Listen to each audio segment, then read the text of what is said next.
paper copy of the agenda. Do we? Paper copy of the agenda? Yeah. I downloaded my computer, but it doesn't open. Are you on the network? I think he can't get on either. Mine's also not cooperating.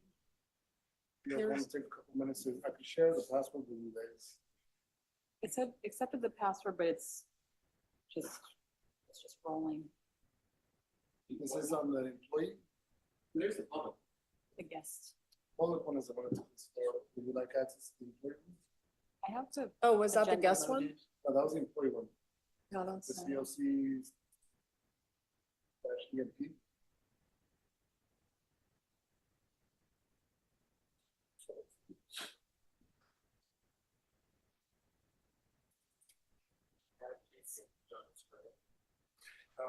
Actually, I tried loading it up another way and it changed. Hopefully, it doesn't go. So I think. Since I have an item.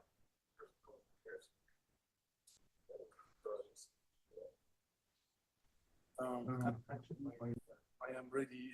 Is everyone else ready? Yeah, turn on the mics. Turn on the mics. Will do.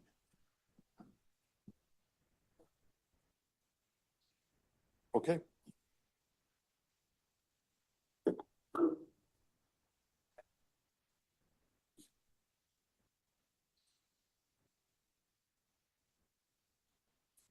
Okay. Meeting comes to order.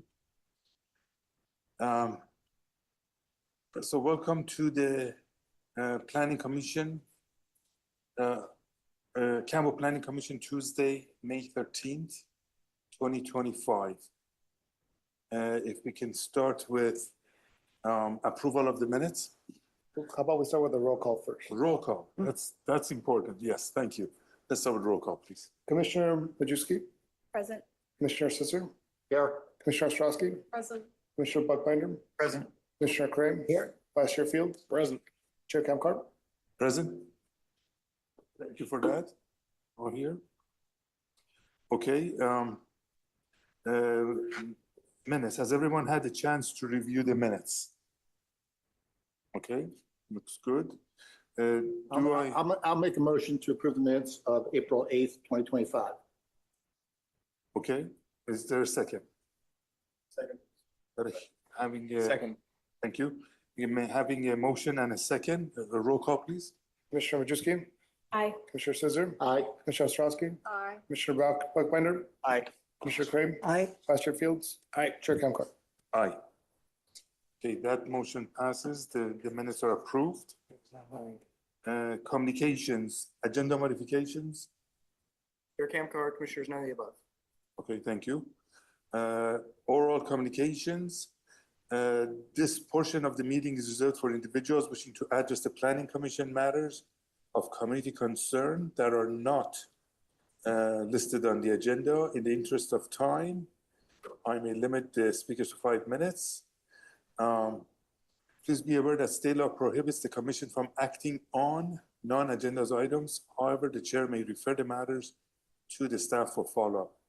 Do we have anybody online? No one online? I don't see anybody in the gallery. Okay. Next one is our study session. Staff? Okay, I'll say a few words to start us off, and then Mr. Palma here will be your guide for tonight. So just a few things. Number one is a one-item agenda. So as you can see by the heft, as we used to say, not heft digitally. It says heft digitally. It's a large item. First off, I'll give kudos to Senior Planner Daniel Fama. He's been working on this for quite some time. Once we adopted the general plan and zoning ordinance updates, immediately knew that we would need some cleanups, push things through very fast. And Daniel's been working on a lot of those cleanups over the last year. What's compounded it is a couple things. The state never ends on passing new laws. So part of what you have today is both miscellaneous cleanups, new state laws. And then during that time, we've just caught a number of things, which Daniel will walk through, where we said, well, that'd be a great thing to put into this giant omnibus miscellaneous cleanup. So again, Daniel's been hard at work at this for some time. We're very proud to get to this point. A couple things about this evening. You don't have an ordinance in front of you. The intent today is, given the heft of how much is in here, we just wanted to socialize with you some of the concepts, ideas, and what we're doing in this document. So you weren't surprised when the ordinance actually came to you. So there's no rush today to make a hard decision or recommendation. It's just to pull your feedback on these items. There are things we missed, things we should have thought of. Number one. Number two, we haven't given the full ordinance to the city attorney's office. Want to make sure that was disclosed. So there actually might be things the city attorney would say, well, you might want to think twice about that part. So there could be some modifications. And then finally, after all this, there are parts of this ordinance, of course, touch the Campbell community. If you're a stakeholder and a community member, you would want to know if things change. So we do intend to do public outreach. So after this, going back, taking your feedback, working with the attorneys, we are going to do outreach to the Campbell community at large and just trying to advertise what's in here, getting the feedback. With that, I'll hand it over to Danny. Can I ask a question? Please do. So after that, Yes. then the next step would be to consolidate, put in all whatever changes or updates you would then expect. And then the next time it comes back to us is on a recommendation, or is it another study session? I think our plan is to bring it back for recommendation. We have a lot of loose ends that we want more feedback from you. We pivot to that. We want to get your recommendation. Right. Thank you. Thank you.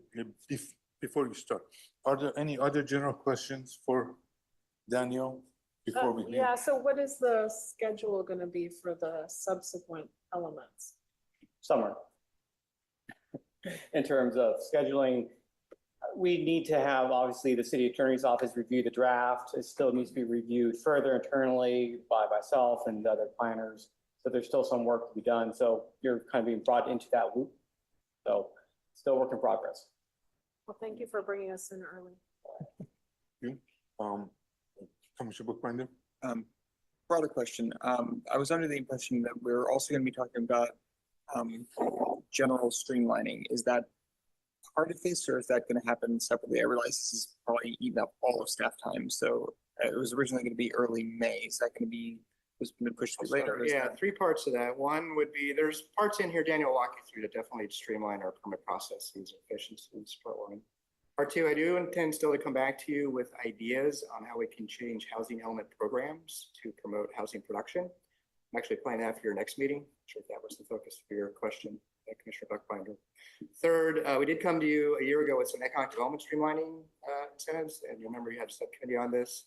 We do have an economic development manager that was just hired. I'm hoping he can come next meeting, but probably on the work plan over the next year in the world of commercial economic development streamlining, you'll see some work there. Okay. Commissioner Craig? Yeah, just a quick question that came to mind is, since so much of this is a response to all the state laws, et cetera, had you run this by HCD to make sure all these things jive with them, or is that not part of the process?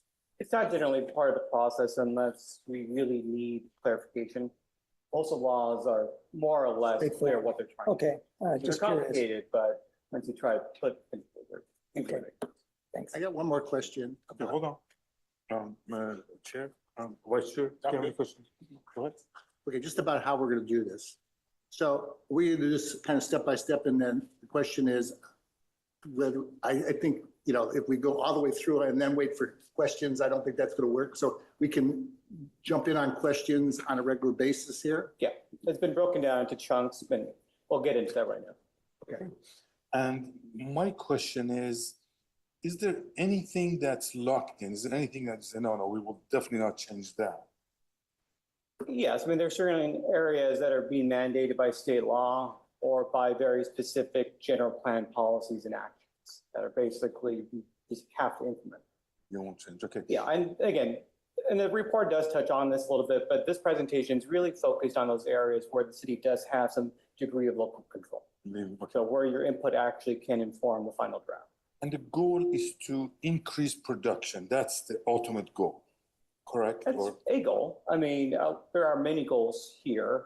I mean, the state law is increasingly complicated. You have a lot of bills. It's very difficult for the general public and the development community to really understand what they're trying to do. So our attempt to codify those laws into our zoning code to make them easier to understand, hopefully can facilitate housing production. Okay. Thank you. With that, Please. Thank you. Great. Okay, so just a bit of a background. So we've been talking about the city is in need of responding to pretty significant volume of state housing legislation that's been ongoing for several years now. We also have a new general plan and housing element that has policies and actions which need to be implemented, and also a need to advance the city's economic development goals. So these functions have been rolled into this current fiscal year's work plan for the department, as well as actually last year's fiscal year work plan. So here we have an excerpt of the FY25 work plan that speaks to implementing annual code updates to comply with state laws and to streamlining measures, as well as also coordinating with the Planning Commission with changes to how the Site Architecture Review Committee reviews applications. So coming out of that, the scope of this update really has four corners. The biggest one is really implementing state laws and general plan and housing element policies. So that's a lot of what's happening here. And then just from the practitioner's perspective, there are a lot of corrections and clarifications to standards to make the code easier to understand and explain to the general public, our customers. And similarly, a lot of changes for internal consistency. As we're making changes to implement state laws, one change in one chapter has ramifications on another chapter. So there's a lot of just making sure everything speaks to each other and you don't have new conflicts being created as part of these changes. And then lastly, a need to just do process improvements, clarify, streamline, just simply modernize the city's permitting requirements to make it easier to understand and simply more expedient. Just to give you a sense of the scope, this is just kind of a broad brush of some of the state laws, not even all of the state laws that we're trying to address. And this isn't even covering really the general plan or housing element policies, which are also cited in the staff report. So a lot of these laws have been adopted over the last 5 years, and many laws have actually been adopted and modified before we've even had a chance to adopt them. So that's basically the volume of work that we're looking at today. So for tonight's meeting, really, again, wanted to focus on those areas where the city has some degree of local authority. And we're not going to cover the entire briefing book. That's the point of the written material. And so in terms of format, broken this up into kind of the significant discussion areas, and we'll go through those one at a time, with questions and feedback from the commission. We are recording this, of course, and we're now using AI tools. So we won't be doing notes. We'll use the AI to capture the audio, transcribe it, and summarize it for our retention purposes and to help inform the final draft. And just a couple of notes and reminders. The briefing book is also largely a disclosure document. There's a lot of things that we're just simply acknowledging that we're doing, just so that you and City Council and the community are aware that we're doing. And then, again, the draft remains preliminary. It has not been reviewed by the City Attorney's Office. No further review to be done and no formal action will be taken tonight.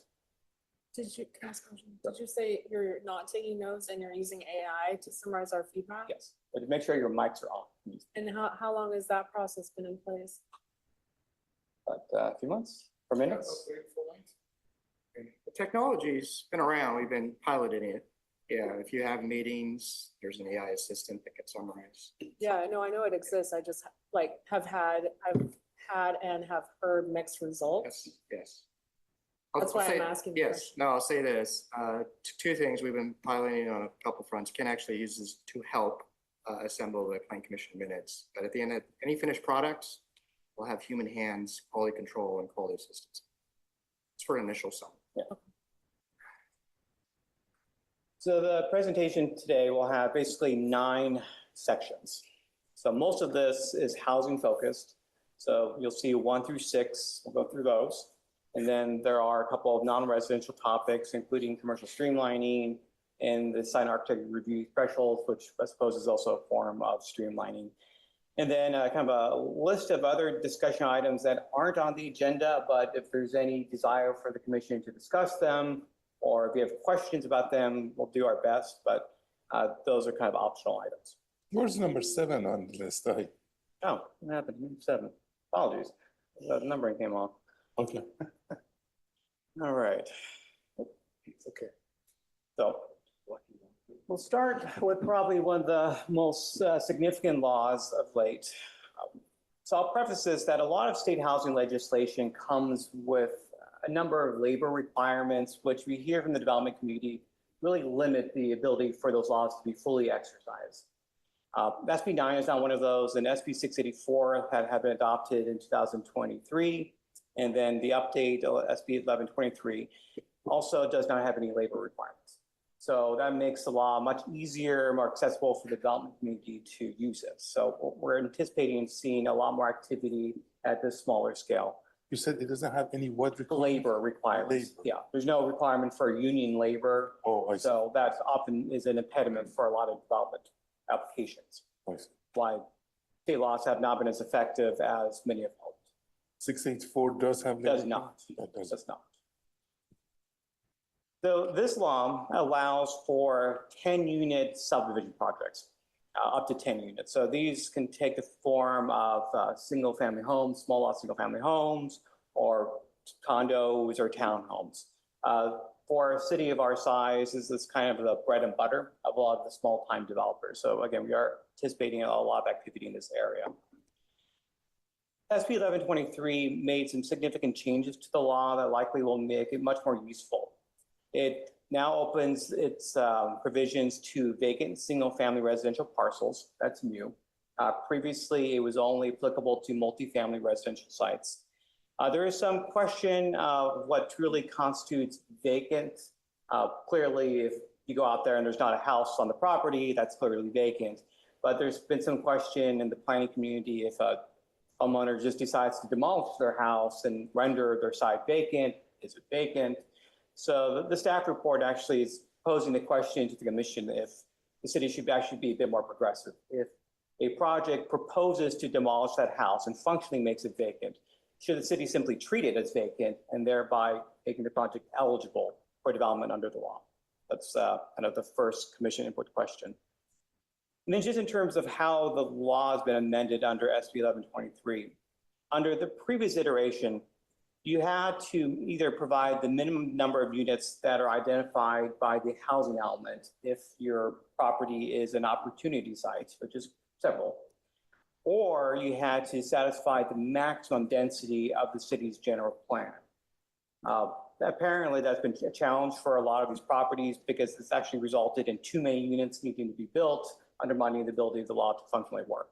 So with SB 1123, that's been brought down to only 66% of the maximum, which means that it's likely a lot more projects will fall within the feasibility zone of under 10 and within construction economic feasibility. So I have a question at this point. So in our zoning, there's usually a range. We don't say we can only build, let's say, 23 units per acre in the zoning. We say between that, like 18 to 20. So does that 66% apply to the maximum number? It does apply to the maximum number. Well, if it does, then what if it falls inside that existing range? That means it's not really helping, right? The law supersedes the city's density ranges. It benchmarks against the maximum density range. So you need to now, under the new law, at least hit 66% of the maximum or 66% of the Mullen density. The Mullen density is basically the state's methodology for determining density. It's 30 units per acre, so 66% of that is just shy of 20. Right. So either 20 or 66 of the general plan maximum, whichever is greater. So your project with a number of units up to 10 needs to fall within that range. So in terms of commission feedback, the first question really up is how expansive does the city and the commission want to be in using this law to have single family development occur? So if we want to be kind of maximalist approach, really allow developers to consider a property to be vacant if they're proposing to demolish the structure. Now this has the benefit of preempting people from, discouraging people from preempting demolishing a house, and then the project falls apart, and now you have this vacant lot in the neighborhood. This way, that house only really gets demolished when there's an actual project on the books that will be Approved. built. Yeah. Now, the law doesn't require us to do that. That would be taking an extra step.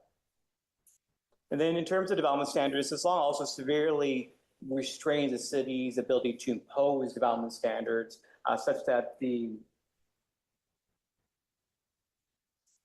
Most of our standards really don't apply. And the city is also limited to imposing a maximum setback of 4 feet to side and rear property lines. Now that's up to 4 feet. Historically, the city has always just used 4 feet as a benchmark, but the city could say that less than 4 feet is okay under certain circumstances. The city could also consider reduction of the minimum lot sizes. Now, the law has minimum lot sizes that apply separately to multifamily properties, 600 square feet, and single-family properties, which is 1,200 square feet. So if you reduce the single-family lot size to below 1,200 square feet, of course, you could allow more units. Again, we don't have to do that. And then additionally, the law also allows the city to prohibit ADUs and JADUs projects if we so choose to do so. We don't have to. We can allow ADUs and JADUs. So the law does provide some decision points for the city to consider. So you said we cannot prohibit? We can prohibit prohibit. ADUs and JADUs if we wish. I see. Currently, the city, we adopted an interim ordinance last year, and we are currently prohibiting ADUs and JADUs. But again, we do not have to do that. So I guess the question for the commission on really all 4 questions is how permissive do you want the local implementation of this law to be? So with that, if you have any questions, Can do it quick. have your discussion. So does anybody want to start? You know, Yeah, you want to start, Adam? Sure. So I realize this is not our big housing streamlining discussion, but I think this is really relevant to that. I am really in favor of treating sites as vacant. It seems like it's pretty much no downside to doing that. As you point out, like you can, by the law, demolish a house and then say, hey, it's vacant, and then do this. That just adds uncertainty, and we could wind up with vacant lots, and it doesn't really help anybody. It seems like a straightforwardly good idea to allow for the site to be considered vacant for that purpose. I think it's reasonable to reduce the minimum lot size. I don't know what the right numbers would be, but if it makes things feasible, good. And definitely, I would be in favor of allowing ADUs and JADUs on the lot. I think like the one really successful housing policy the state has had in the last 10 years has been ADUs. And the reason why it's been so successful is that you can go to the counter, get an approval, and somebody will build one for you. It's very scalable like that. It doesn't go through some kind of discretionary process. It doesn't have labor requirements or this or that on top of it. And if we want to get more production, if we want to get production out of this, we have to make this, I think, as close to that kind of process as possible. If we have a process that works, if we make this similar to that process, I think it'll work. okay, thank you. Mike, do you want to go ahead? Sure, yeah, Bill, I got a bunch of questions on this because I'm really pretty confused on it, and I know the law.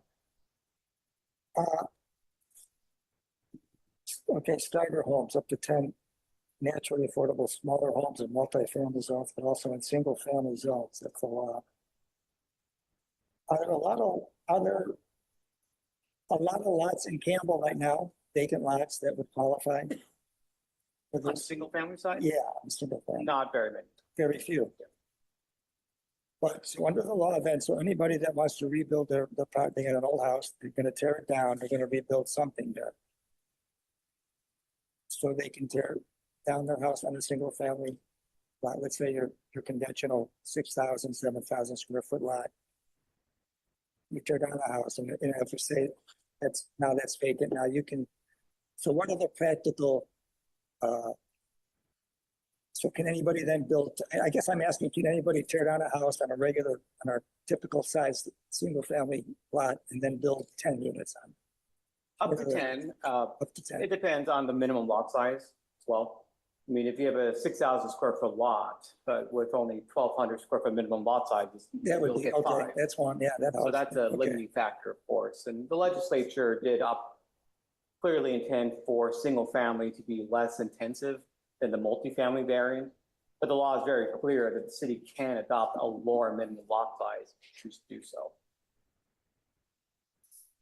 Okay, so let's say it's 12, let's say we keep it at 1,200. And I don't know what our typical, my lot's 6,000 square feet. Yeah. All my neighbors, pretty much that. Pretty typical. So what's 1,200? What's that? That's Five. That's 5 units. So right now you can split the lot and you already put 4 units on there. Well, right, yes, right now you can Yeah. do an SB9, split the More or lot less. and have 2 units on each lot. Yeah.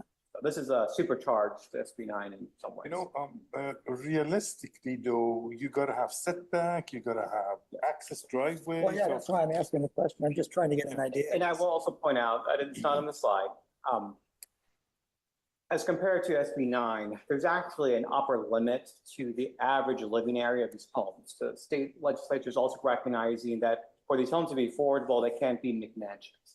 So these units can only be up to 1,750 square feet averaged of living area. Okay. So excluding garage, the average living area across the unit, So that's a natural limit That on is the a natural number of units. Okay. which will All right. largely mean most likely this would take the form of townhomes, fall within that range. Okay. So I guess basically this law, if we count every vacant lot, once the house is gone is vacant, so this law would allow townhomes on any single family lot. Yes. And that's what the state wanted and that's what cities are doing and Well, I mean, the way of the it's world. hard to define the wisdom of the state here, but Yeah. their intent was vacant, single-family properties. There has been a lot of discussion internally, again, in the planning community of really what that meant. Is it undermining the intent of the law to allow people to preemptively demolish the house to make it viable? But the law is unclear on those points. Well, it seems like, yeah, it is undermining it. On the other hand, we don't have any vacant lots. So we're not gonna get any housing. Very little, yeah. So hence your So- discussion. Yeah, well, What do we want to get out of this? right, we want to get more housing. But I think if we're gonna, Campbell says tomorrow, okay, we just allowed this, so anybody can tear down a house and put up 5 or 6 townhomes. You know, you gotta have an outcry, as you can imagine, because, you know, we haven't really prepped people for that kind of. And this is an area that will certainly be in the public outreach. The density is our destiny, and there's no doubt about it, we need higher density, but,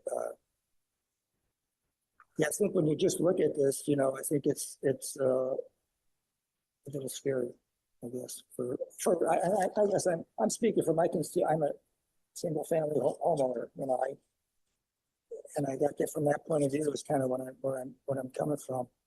Although I'm a certainly see a huge need for more housing. Campbell's got to do it, and we got to get going on this stuff. I just want to throw out there that I live in a townhome, the footprint of which is, I believe, under 1,200 square feet, and the living dwelling area is about 1,750 square feet. I promise it's not that scary. My What did you house is say? smaller than that. Dan, and that's not the question. Adam, I didn't catch your comments. Oh, I'm just saying, like, I understand that people complain about any kind of change, but like, I literally live in a townhome that would fit in that envelope. It's on a parcel that's less than 1,200 square feet, and the dwelling area is less than 1,750 square feet. And like, it's, I guess, if it's off of Union, so it's in the dense part of town, but it's not, you know, it's not 75 feet high or something. Yeah, no, it's not the square foot. I live in a single family home. It's smaller than your townhome. So, I know what you're saying, but, I guess I'm just trying to wrap my head around it. You know, that just changes a lot of things. So I don't know. Yeah, you know, I don't know if I would be, I have to think about this one. I have to wrap my head around it. So because we have so many items to go through. Yeah, I don't want to take too much time. Let me just go on the question just real quick. So, you know, treat it as vacant, you know, I think in some lots it would work and in some others it wouldn't. So I don't know. I don't have an easy answer for that. In terms of the setbacks, you know, 4 feet, and I know, you know, why do we have setbacks? You know, there's reasons for it. I think you said in the report something about maybe in some cases, if there's a residential next to commercial, I think there's certain cases where we could go less than 4 feet, but I think in general, I think 4 feet is, you know, it you know, it lessens, it makes everything look nicer. There's a chance for landscaping. There's some privacy. There's, you know, fire issues, fire hazard issues. So I think there's a lot of good reasons for keeping a setback in 4 feet is certainly the minimum, so I think that's fine. Reduce the square foot lot size below 1,200. I think that's a way to get more units, more affordable units. Reducing the square foot minimum below 1,200. Again, and this is applicable to single family. Yeah, and I think we can do that. I don't know why not. And then, ADUs again, I think in some cases, I hate to say it, some cases good, some cases not. And, you almost have to pin down a little bit more where we would allow it. So that's my 2 cents for now. Thank you. Thank you so much. Would you like to go? Yeah, I have a couple questions. Okay, Clarifications. So I just want to make sure I understand. Whether it's a 6,000 square foot single family plat, or it's an 8,000 or a 12,000, whatever. We've got a neighborhood that's all single family homes that are R1, R16s, R18s or whatever, okay? And say it's an 8,000 square foot, it's 60 by 120, 130, okay? So, and it's right in the middle of a single family home residential area. So the owner of that property, or somebody could come in, I assume, and buy it and put in an application, assuming we don't let the demolition go for an application, which I would think is the right thing to do. And they can, in the middle of that neighborhood, put up 4, 6, or 8, whatever they can fit in there. Is that what we're saying can happen? Yes, that was one of the more significant changes of SB 1123. Okay, so I just want to be clear. That's what that is. I have no dog in the fight. I live in an apartment. So I used to have a house in a single family neighborhood. So I understand. So I just think it's important to clarify that this can happen in the middle of single family neighborhoods, okay? That it could be more than a lot split where you end up with 4 places. It could be 6 or 8 places in the middle on each side with single family homes. So I just wanted to be sure I understood that. I'm opposed to the demolition of the dwelling without it having an application, okay?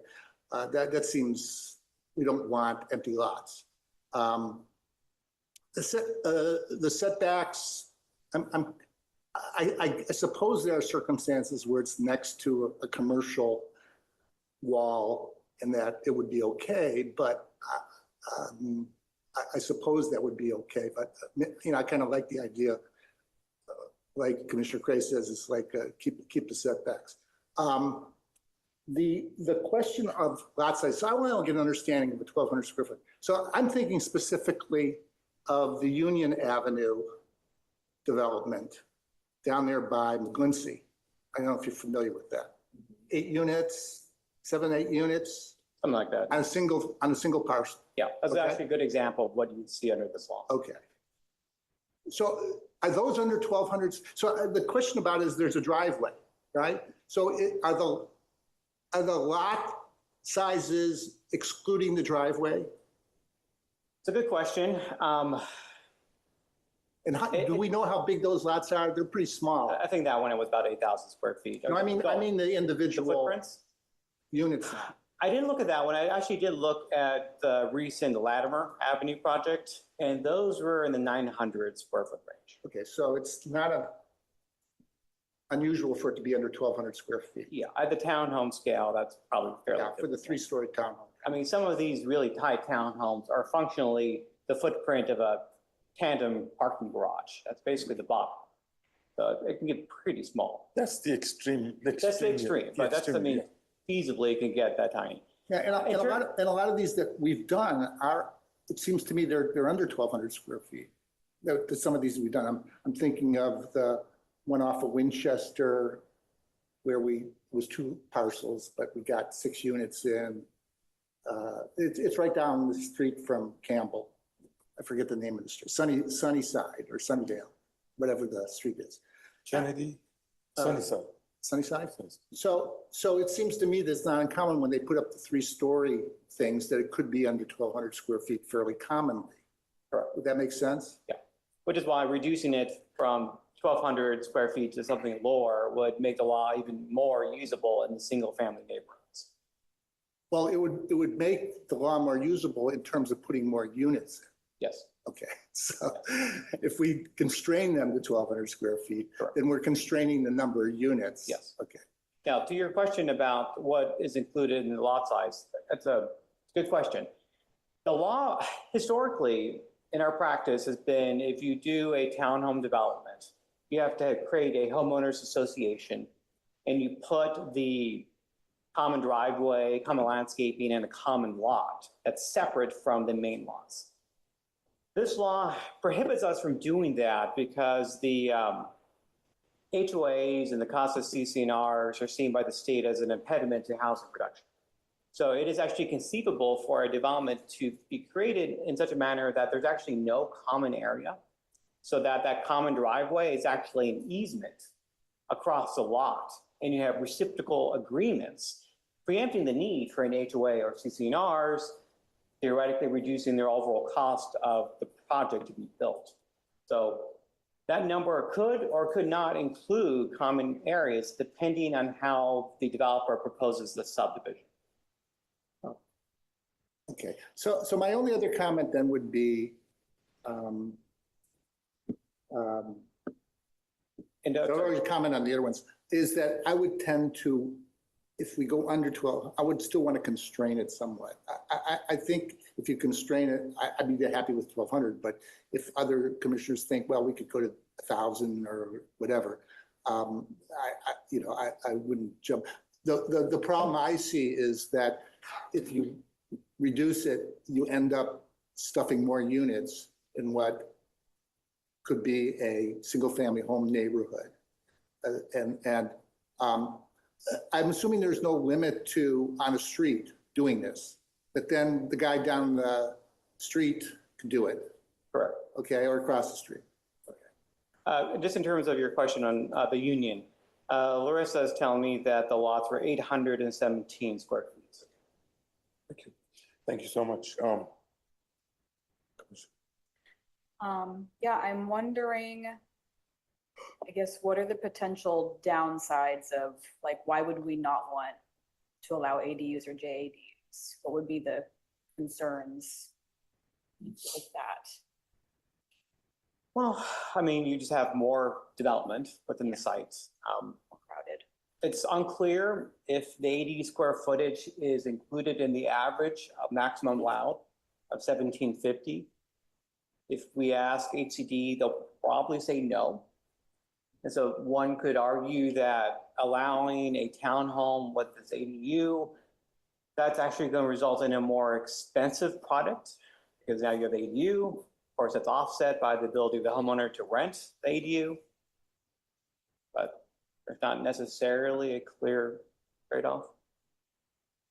So I'm sorry, I didn't meant to comment on the 80. So excuse me. So the JADU would be attached, right? That's what a junior ADU is. It's part of the. No. A JADU is like theoretically, a JADU can have a bathroom shared with the house. Okay, but it isn't part of the house? It is part of the house. Okay, so it is attached. Yes. Okay. But It's an interior. ADU can be attached as well. Well, it can be attached, but it also could be detached, right? So in theory, I guess I'm trying to envision the JADUs and ADUs in this kind of circumstance where it's like you got 1,700 square feet and then a portion of that is going to be a 600 square foot JADU. I mean, is that what we're talking about? Or is there a back portion of the lot where they would put a couple of ADUs in? Well, I think it's probably most likely, in my opinion, the ADU square footage would be additive to the 1750. Again, that's probably unclear still, but generally when HD weighs in on those questions, they tend to be more permissive. But I suspect most likely you won't really have developers creating the ADUs. It would simply allow homeowners in the future to convert garages to ADUs, which they otherwise could not do. I'm sorry. Corey. And then as far as like the setback I guess I'm just picturing like places that are super crowded and there's no airflow or light coming through, but I think in certain circumstances, you know, it makes sense, like with the commercial parcels. But yeah, that was my main question. I'll scrub my head. Maggie? Yes, so in terms of the questions, and our input, so should we treat single-family residence sites as vacant? Meaning that we would, allow them to be demolished when an application comes in. I think I support that, because I think that if a house gets demolished preemptively, then we might end up with a vacant lot for a long time, and that's the opposite of what we want. We want to promote building housing.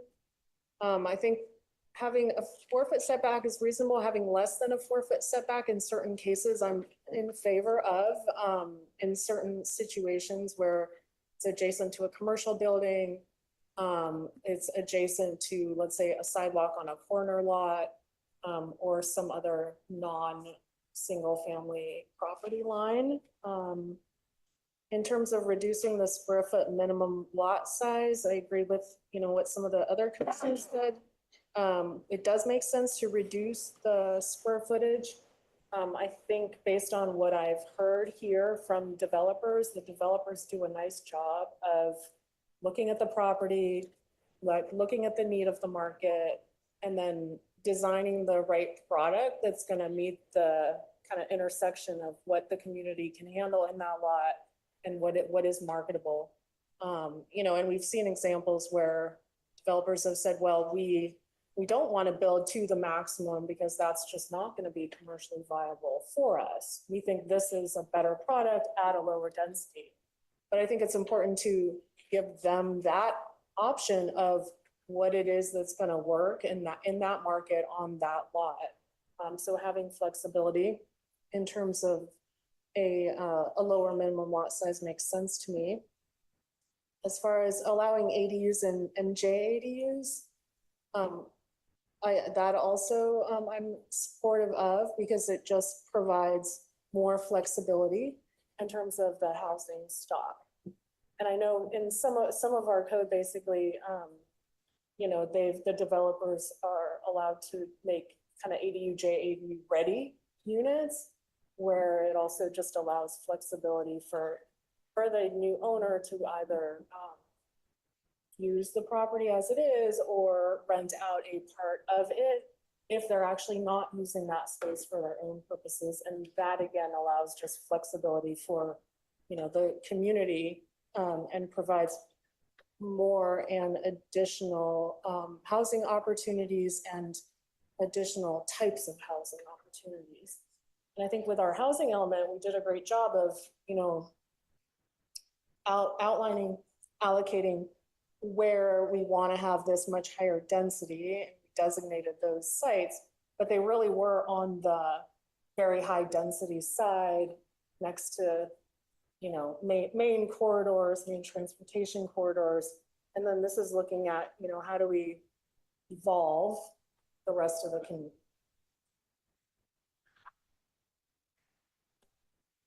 Thank you for those comments. Vice Chair? Do staff or like the planning community think there's going to be a lot of housing generated through like this in the city of Candle? I mean, historically, we have had a lot of projects in this scale under the former plan development zone. So when I first started 17 years ago, there was a lot more of this, but currently too, I mean, we're seeing the economics of the current time are making it challenging for anything that's higher density. So this is likely to be expressed as townhomes, which are still penciling, albeit at a smaller scale. So I'll add this. I attended the ULI Housing Debate Conference. I go every year, and with a bunch of real estate developers testing the market. And there was, as you know, and I've reported out, a lot of doom and gloom on the high density housing market, even more now with tariffs wherever they are, in the labor market.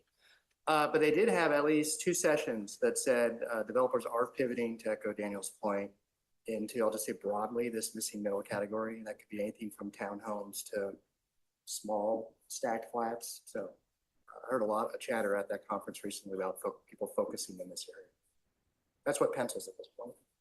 What about height? I know we have several different height restrictions in the city. Interestingly, the law requires us to grant deviations from development standards under certain circumstances. But SB 1123 actually created a carve out, so we can actually still impose our height requirements. So that's something the city can impose, and those are established by the MFTDS. So that can be in some areas 2.5 stories, others it's 3 stories or more. But in the Some areas single family are- neighborhoods, it would be 2.5 stories. What about the area plan areas? Like the Santa Monica area, that would be 2.5 stories. And what Okay. about Campbell Village? 2.5. So is that something that can be changed? Yes, I mean, you could grant more height. Yeah. Okay, are you done? I would just say, I feel more strongly, I would just leave the setbacks alone. Especially thinking of multiple houses next to each other. I think if staff wants to come back with a recommendation about like a specific case in which you want to do a carve out, great, but like otherwise that one I wouldn't mess with, but I feel like we're kind of coalescing around our recommendations on the rest.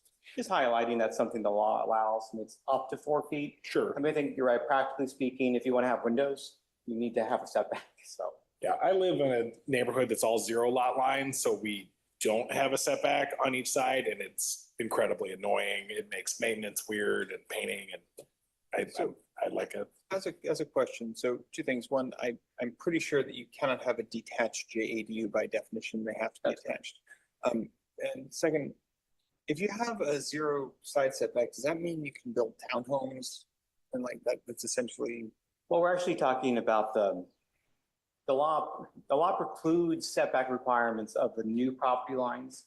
So what we're actually talking about are setbacks from the existing property lines, which is to say perimeter property. oh, lines. around the outside. Around the outside. Yeah, so this would be, can you smush together a bunch of these to make a very long set of townhomes, for example? Yeah, I mean, do you want that new building bumping right against a shared property line with a neighboring property? Or I suppose as Commissioner Ostrowski alluded to, against the public sidewalk. I can understand not wanting a 0 setback with a public sidewalk, but I can also understand wanting to allow adjoining like a longer set of townhomes. It might be awkward to have like alleys in between if you have a series of these properties being made into something like we have on Railway Avenue. Like I can see both sides of it. Like I think there are instances where we would not want to require this. I think I meant outside of the lot setbacks. I wasn't attempting to say interior setbacks, but more if somebody comes, they doesn't do a new project, there would be a 4-foot setback from like the perimeter. Yeah, I hear you. Yeah. And I think you mentioned that there's a project like this that wound up with an average lot size of something like 817 square feet, was it? Yes, the 523 Union project that had Right. lot size is about 800 square. True, true. Yeah, and that kind of fits into it's not, terribly scary. Ideally, we would not take, I think, something like 5 years to get that settled. I think as a benchmark, that seems it's reasonable to set the minimum lot size lower than 1,200 square feet to make that work.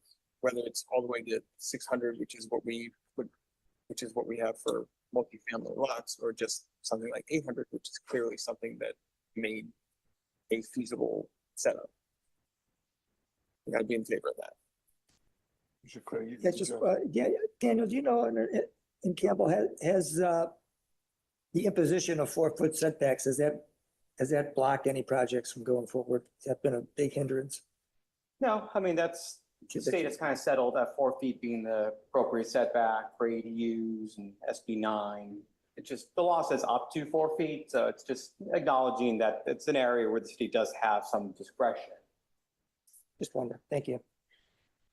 Can I ask one more question? No, actually, we are going to be Do you have running out of time. questions? Yes, I have questions and we're running out of time. There's like 9 of these that, I've been actually Yeah, but tracking down. I don't, Well, this is a really big one. Is it? It is a big one. Okay, go ahead. so, thank you. So, my issues are, if you look at SB 9 and how that got implemented, when it first came out, everybody was so afraid, like, oh my God, there goes my neighborhood, it's not gonna happen. And if you look at in city of Campbell, how many of those actually happen? I think it's probably can count it on your 2 hands, right? Or very close to it. I mean, we'll get to that next, but there are reasons for that will change. Right. But what I'm trying to say is that, it's not just like, oh, I have a law that cut it in the middle. It's not that simple. If you have a property you want to demolish, you might have a mortgage on it.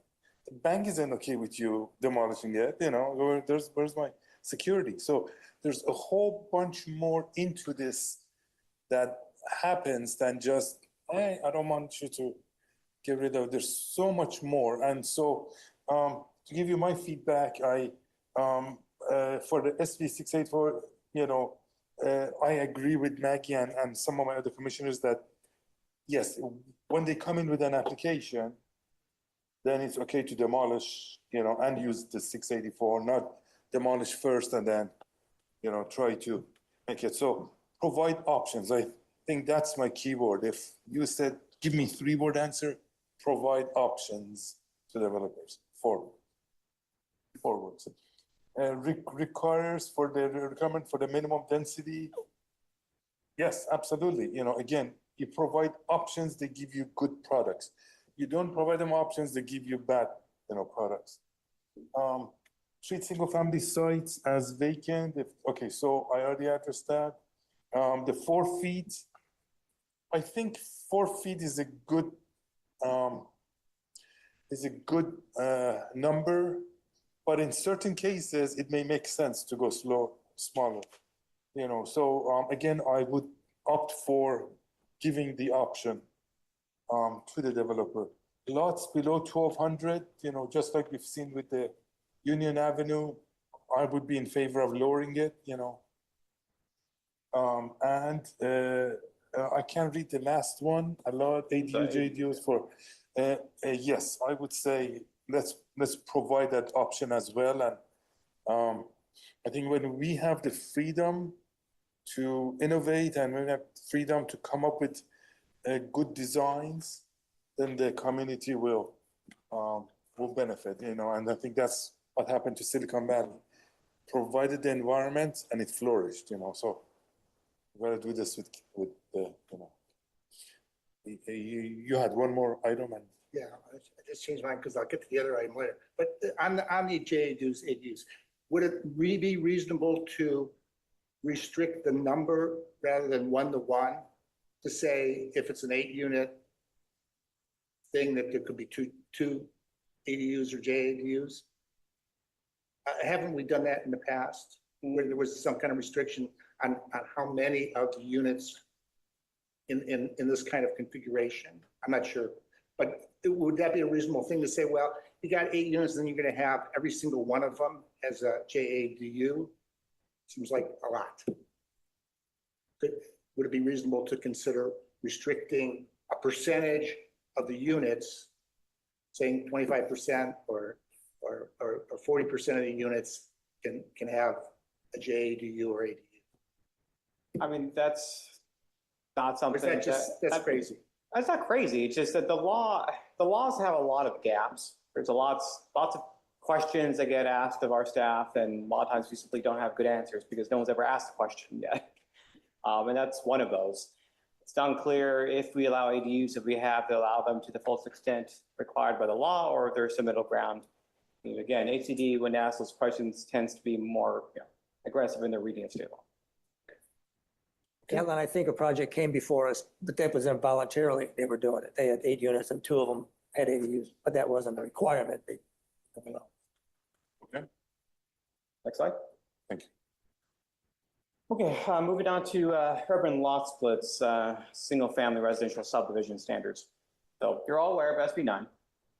The city's implementation of SB 9 back in 2021, it reflected the thinking at the time where it was necessary in staff's opinion to understand the relationship of a subdivision relative to the new homes that were going to be anticipated for those new lots. So we required that if you want to use SB 9, you had to come in with both your proposal to subdivide the properties and build the new homes with at least 2 units per new lot. So we could see the full build out of the whole At project. most 2 units, not at least. No, we will. At most, I mean, at least we require people to show us 2 units per new lot because the law allowed up to 2 units per lot. So we wanted to double check that the full build out was completely feasible. Now that did create kind of a high bar to entry because you couldn't simply subdivide the land. You had to actually hire the architect, hire the civil engineer, and plan out a whole project, which is why we only have 15 or so of these projects approved. SB 450 is a pretty significant change to SB 9. It does not allow us to impose any special standards on SB 9 projects that we otherwise do not impose on conforming subdivisions. So we don't do this with normal subdivisions. The normal subdivisions, you can just come in and subdivide the land and sell it off, which is now how we have to treat urban lot splits under the law. So now SB 9 subdivisions are just simple land divisions. Literally just a piece of paper, I'm gonna draw a line, and then those lots can be sold out to whoever wants to build it. They don't have to go through an elaborate planning process if they don't want to. So that it does make it a lot easier to simply subdivide. Because the law also requires us to impose uniform standards, because again, we can't treat SB 9 projects special. We have to treat them in the same manner as we treat any other conforming subdivision. We need to now impose standards across both arenas. Both traditional subdivisions and SB 9 subdivisions need to be subject to the same rules. Currently, our traditional subdivisions don't really have a lot of rules. You have minimum lot size, width. It's basically it. So you can create all sorts of crazy geometric shapes that creates a lot of logistical challenges. Now, we have solved that under our current SB 9 ordinance by creating this concept of regular lots.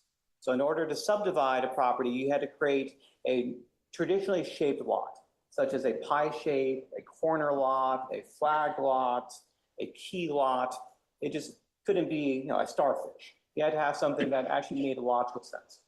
And so that's what we've been imposing on SB 9 projects. And the draft takes that concept and expands it citywide to all single-family subdivisions, irrespective if they exercise SB 450 or they want to go through just a normal discretionary subdivision process. It's now the same set of rules. So it's kind of deploying a set of standards that we've already used, now just uniformly applied. Now, in terms of the procedural side, traditional single-family subdivisions are subject to a 2-step mapping process. You go for a tentative map and then a final map. And so that would now be applied to urban lot splits under the law, albeit the tentative map is ministerial, but then you'll have your final map following that. That also makes it a bit easier because the tentative map doesn't have the same degree of detail as the final map, so you can come in and get your approval faster and be able to show your lender, I have city approval. You can take the next step to record your final map. So the idea there is just to make it faster for these projects to be approved on paper. Then the city, as the law allows, currently limits the new lots created from an urban lot split to a total of 2 units per lot. Now that's inclusive of either 2 main homes or 1 main house and 1 ADU. We don't have to do that. So we could simply treat the new lots under an urban lot split as we do any other lot. You can have your main house and however many ADUs that you are allowed under the law. So we can kind of flatten the standards.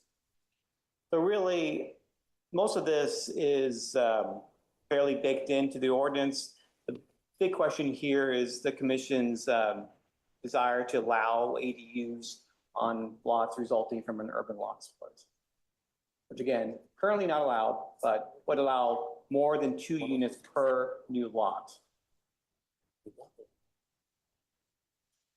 Okay, I have one suggestion. since Sure. There's a lot of questions. What if we did a straw poll on approval? And then we talk from there, but just sort of start by seeing where the commission's at? That's a great idea. I like that too. I actually have maybe want to take a step back on this and ask a question. Sure. So when we did that, when we had the discussion of imposing the regular lots, I guess I don't really see what the value of that is in terms of creating more units, because right now, like we said, hardly any lots are vacant. So there's already a property there. And if the rest of the area that it hasn't been built out, once, you know, if the owner wants to create another lot and build another unit to create that unit, that housing unit, then I imagine that in more cases than not, it's not gonna be a regular lot. It's gonna be like a flag lot or a triangle or wherever the house is Deviation. not. So maybe there's a pool and that pool gets filled in, and then that's the area that makes the most sense to do a split and build another unit. So I don't understand why, we just talked in the last topic about being less restrictive. I don't understand why we're being more restrictive in this case. Their observation? I mean, the concept of subdivision and why cities regulate subdivision is to have kind of regular order of land so that you don't have kind of a chaotic relationship between lots. And historically, because the city was able to exercise a discretionary review process, we could be more permissive dealing with kind of site-specific factors of type that you've highlighted. And perhaps sometimes that's okay, and sometimes it's not okay. And in circumstances where it may be on the margin, city could impose some sort of condition of approval to kind of alleviate any potential impact. The challenge with objective standards is that we can't exercise that degree of oversight. A project either complies or it doesn't. And in this arena, this has really been the best way, as far as we can tell, to create an objective standard for subdivision. The alternative would functionally be no standards. Yeah, but I mean, we already have so many other standards, like we have height, we have setbacks, we have floor area ratio, which is a percentage of the lot.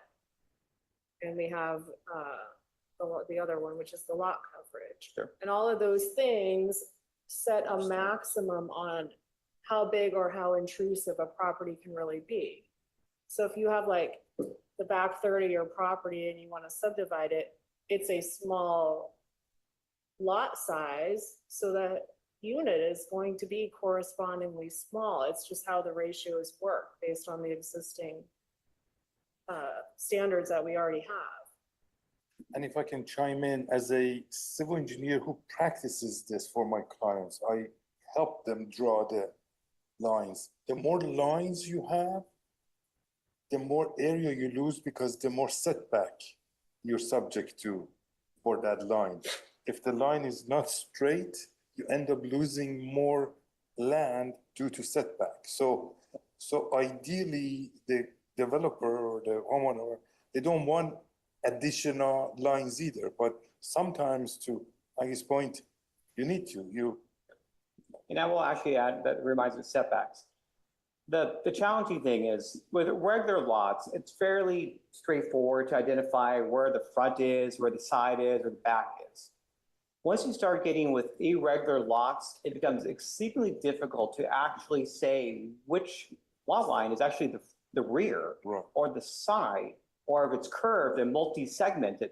When does a side become a rear, and what setback are we applying? The setbacks are the same, for True. side and rear, so Yeah, but does if it you- matter? As you get to the street side and corners, it does get more challenging. I mean, again, there are certainly trade-offs, but it's really either a decision between having some objective standards, which albeit will make it difficult for some properties to be subdivided, or really having no standards governing the shape of a lot. Again, we can still govern the width, which we do, and SB 9, SB 450 somewhat govern the lot size. Minimum, it's 1,200 square feet, but the relationship between the existing lot has to be at least 60-40%. So you couldn't chop off just a quarter of the lot. You could limit how many lines they could use so that it doesn't become a starfish. You could say, ideally you can do it with one line, flag light you use 2 lines, but no more than, let's say, 3 or 4 lines, just to make sure it doesn't really get cut up. But with that, I really like the suggestion Vice Chair gave and the Commissioner Bookbinder agreed to. I agree to that too, is to collectively we come up with a response to his question as to do we want to, is everybody okay with that or? Yeah, but I do have a couple questions before I can even, Okay. just real quick, so, and I'm just trying to understand this stuff. It's so complex. If you're not a developer, this is stuff. is so hard to- Developers, it's complex. And even for developers, Yeah. but so I can't remember, if SB 9, SB 450, you split a lot. Can you sell that lot separately, separate owners? Yes. And then what's the typical size of our single family housing lots in Campbell? Is it 6,000, 7,000? 6,000. 7,000? But there are bigger lots. Yeah, there are bigger lots. 8,000 square foot lots, there are 12,000 square. Oh, I foot know, lots. yeah, I know, I'm just trying to get Predominantly it's the 6,000. average.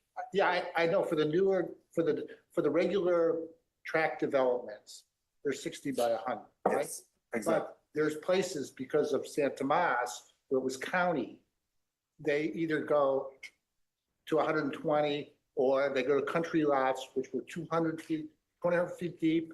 Okay, so we have some big lots. Well, I know we do. Okay, That so just- I only think that that's personally Maybe, where this stuff is applicable, Maybe is that's when not people have important. big lots. okay. Or people have half acre lots.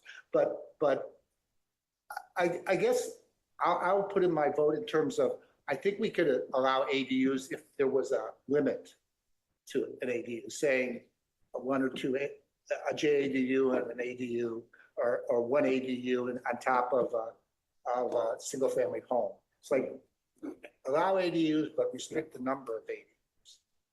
That would be my. Do we think, Daniel and Rob, because you were just mentioning how the sweet spot for developers, if you do a lot split on a regular lot here, and instead of being able to put 4 units on there, you can put 6 units on there, would that make a project, as far as pencil out better and result in more development? Can you make them general statement? I mean, most of the SB 9 projects we've seen have been a main house with an ADU. They basically are stuck into 2 units, and even then, some developers didn't really want to do 2 units in each lot. We kind of compelled that they at least show that.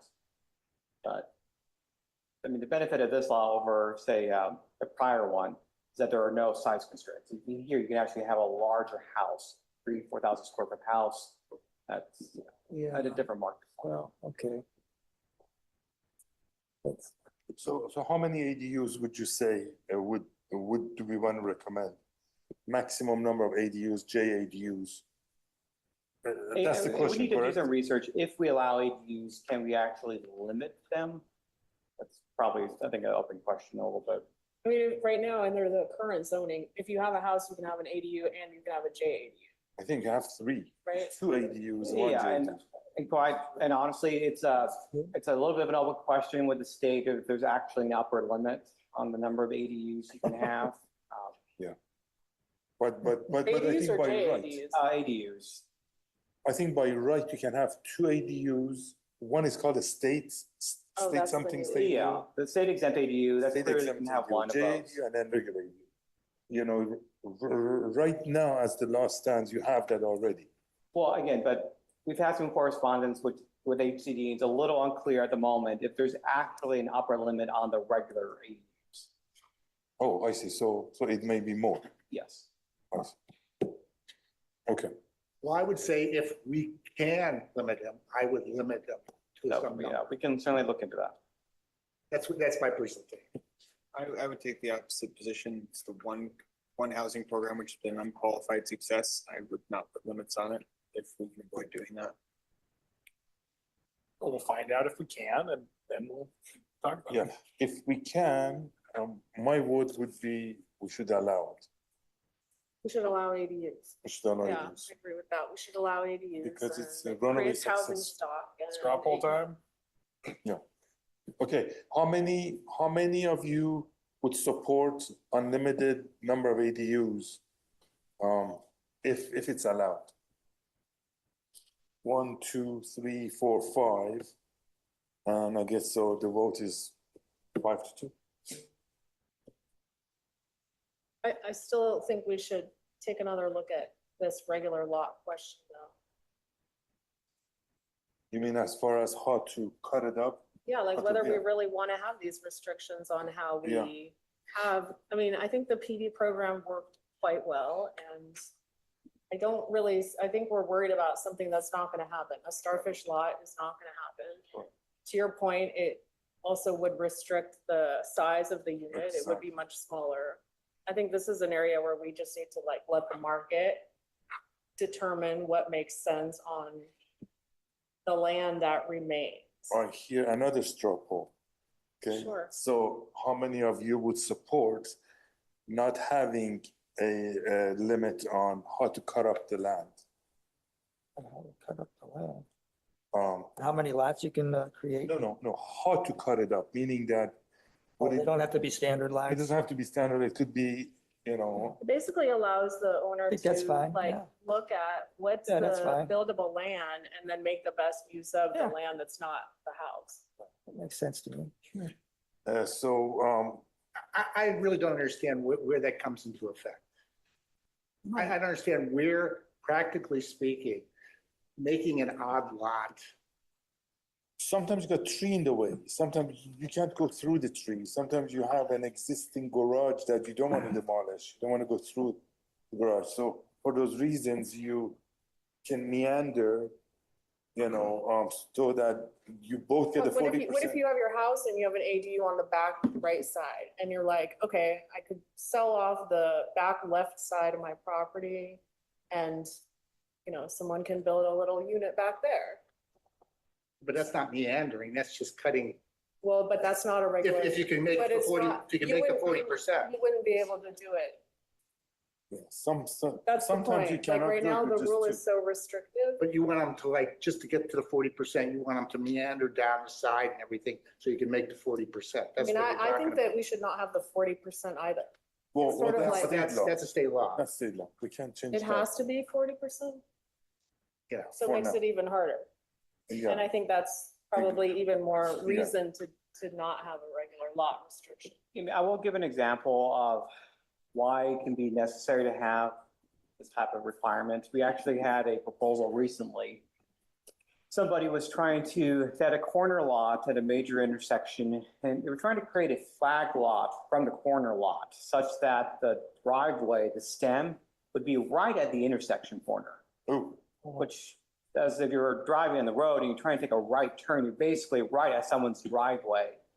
And, that creates a legitimate safety issue. And without having well-defined lot types, there really wouldn't be anything we could do about that.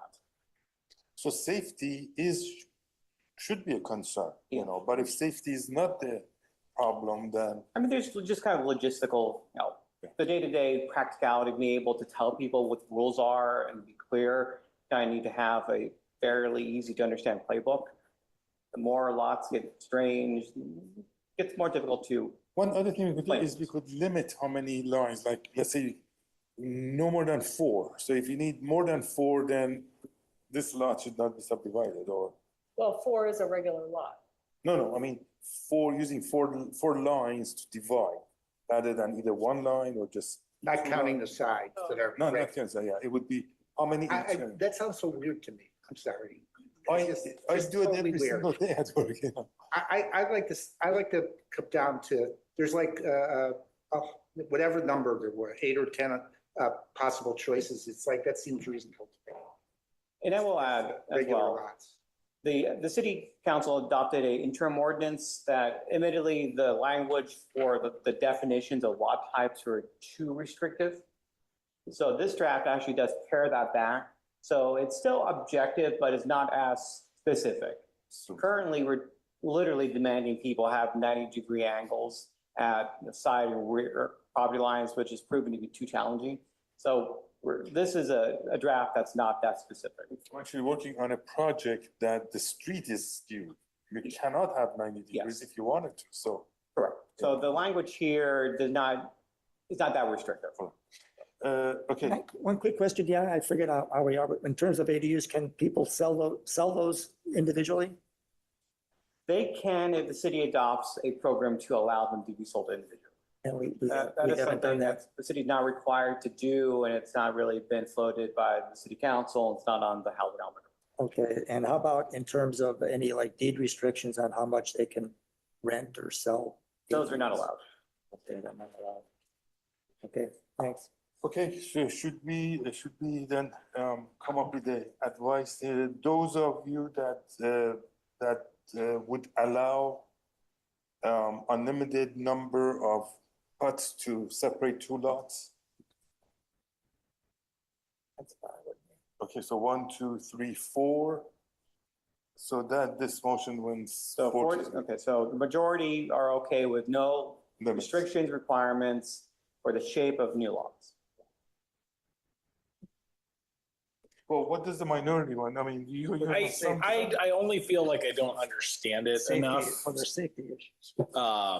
So I think my motion would be to bring in the language so we could look at what the actual provision is going to be in the Like, future Take sessions. examples next time, Yeah. just so we could see what.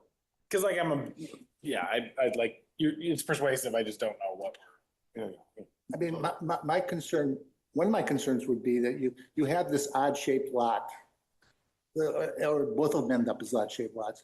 And then one of the lots is going to be sold and there's going to be separate ownership. And then they're going to have property lines that are just all over the place. Okay, so it seems to me that there could be some future concern about how people are dealing with their property lines and that kind of thing. But that I mean, there's aren't- already laws on how to handle that. You Yeah, but get the a, property lines are usually like, this is the property line. Yeah. It's right straight down there. but you have a surveyor. Yeah. They put markers on the corners. I'm just And there's a expressing fence that my- gets yeah. set up. Like, there's already established processes for how to handle that. Like, we don't solve that problem. So- Our purview is like, how do we allow people to, So I was just gonna offer to help the commission when we come back. I know it's hard to. Better graphics might help. So when we come Yeah. back, I mean, I think we got the feedback, but showing you graphics of the variations of perhaps no regulations versus strict and where in between, you could sort of draw the line might help. Yeah, I agree. Is it all possible? I'd like some indication of like, I understand that in theory, somebody could make a very strangely shaped lot. Has that ever been an issue? Like, I think to your point, like, we want to know, are we preventing useful things or are we avoiding, a terrible mistake? Like, how do we figure that out? Yeah, and again, the hard part with objective standards is that you have to do your best to see all potential ramifications of your decisions in infinity, which is quite frankly not possible. So trying to balance some standards, you're trying to prevent edge cases, but there really is no right answer to a lot of these questions. Okay, let's move on. Okay, small unit incentives. So the housing element has a program that basically directs the city to consider single room occupancy units and small one-bedroom units under 625 square feet as half a unit for purposes of density, effectively doubling the number of units you could actually build without having to use any other laws. The idea of that is just to create smaller units that are more affordable, but by design in new housing projects. The housing element is not very specific in terms if this should just be adopted as a by right requirement or if it should be tied to any sort of requirements, such as being limited to certain zoning districts or be subject to any sort of deed restriction limiting these units or the extra units created by the provision concerning lower income households. The draft does not propose either of those two things, but just for commission discussion. So this less than 600 square foot unit, how would this stack with the first topic that we covered, which was like the 10 unit max? And we said like that had a minimum square footage, but now this is less than that. So this is for projects that are using density compliance. So the other law doesn't deal with density, it's just an aggregate number of units. Okay, density bonus. So no, density in terms of the general plan has ranges, minimum and maximum. This allows you to functionally go beyond the maximum because the units only count as half. So if you do the math and you're allowed to be 50 units at your max density, you do this, you can now build 100 units and still technically be at the density because each unit is only counted by half. Oh, okay. Now, this could be compounded with density bonus. So somebody could really try to do a super dense micro unit project if that ever makes sense in the future. It could certainly be used that way. But this is something that we effectively promised HCD that we would do. And I guess then the question to the commission is a matter of implementation. So one note on this, underlying this, is the concept of affordable by design. This has been done in San Francisco. If you make the units small enough and you get economies of scale, you can sometimes sell them at a price that can be less than moderate. And the concept behind this was just to rapidly open that up so people could develop these smaller. I mean, I see this as, you know, a component of the missing middle. This is one of those missing middle type of developments, you know, it would be on the lower portion, you know, scale, but to me, it's a unit. To me, it's, from my point of view, I like the flexibility. Yeah, I do too. I think the flexibility is good and it definitely is headed in the direction of building additional units in a category that isn't really addressed by any of the other zoning ordinances that we have or are looking at. I don't necessarily think there should be a deep restricted income requirement because I agree that it's really kind of by design, it's a more affordable unit given that it's small. Yes. Yeah, I think it's a good idea, but how is this different from a JADU or an ADU, or just a small ADU? Well, these are most likely going to be seen within like a condominium or an apartment building. Yeah, that's what I was thinking. As a separate Individual standalone. with, and would have the kitchen and everything. It would have, well, SROs are a little different. A little tricky, yeah. Kitchenette, like a kitchenette rather than, And they share restrooms. oh, Yeah. So it's like a dorm, but your dorm is. Yeah, I don't think we'll probably not see those in Campbell, but certainly the one bedroom units we have seen. The value is if you're a developer and you're like, oh, I only have a certain number of units I can build, I'm gonna build bigger units because I wanna maximize what I'm gonna Profit. get from these. So this way you can build 2 of these smaller units. It's just a little bit of math in terms of how things are counted. Correct. And So I see this as mostly apartments, okay? I'm not quite sure about condominiums, but so if this suggests that if they would normally only be able to build 100-unit apartment, if we use this, they could take a portion of those, turn them into half units, and that ups it from 100-unit maximum to 150-unit maximum or something like that, right? Correct. Okay. But we lose on the RENA count, do we not? no, they would be units. Or they would be This treated as units. This is just treated in terms of density. Correct. I see. Okay. so it helps with the RENA counts. But, and then if there's an affordability requirement, It would apply to the aggregate, the true number of actual units. This is simply just for the density math. okay. It's for compliance. So those units could be counted, would be, well, they have to spread them out in terms of representing what the entire building is like, right? So in terms of affordability, so it can't be just all 600 square foot units for affordability, right? I mean, technically, yes, that's true. but practically speaking, state density bonus law could override that limitation. So a developer could theoretically put all their affordable units as the small ones. Somebody could do that. Really? I thought there was a requirement that the state required that you couldn't make the subsidized units like look substantially different. That's actually our local requirement. State density bonus law doesn't actually say that. Some cities have taken the perspective that state federal fair housing laws prohibit that, but the statute is silent on it. You would think that would be. Okay, so how do we advise our staff? Or Can I just throw in my 2 cents on this? Sure. I don't think it's a good idea to limit incentives to certain zones. One of the things, I'll keep the anecdote short, but one of the things that I was reading about was how zoning capacity in Los Angeles changed over the years. Previously, there had been this, giant unbuilt capacity, which meant that when there was a need to build something, there were a variety of places that it could be built. And over the 60s and 70s, it got kind of shrink wrapped. And the idea was that they would plan very specifically where any growth would happen. And you can't really predict it very well in advance. And the effect was they built a lot less.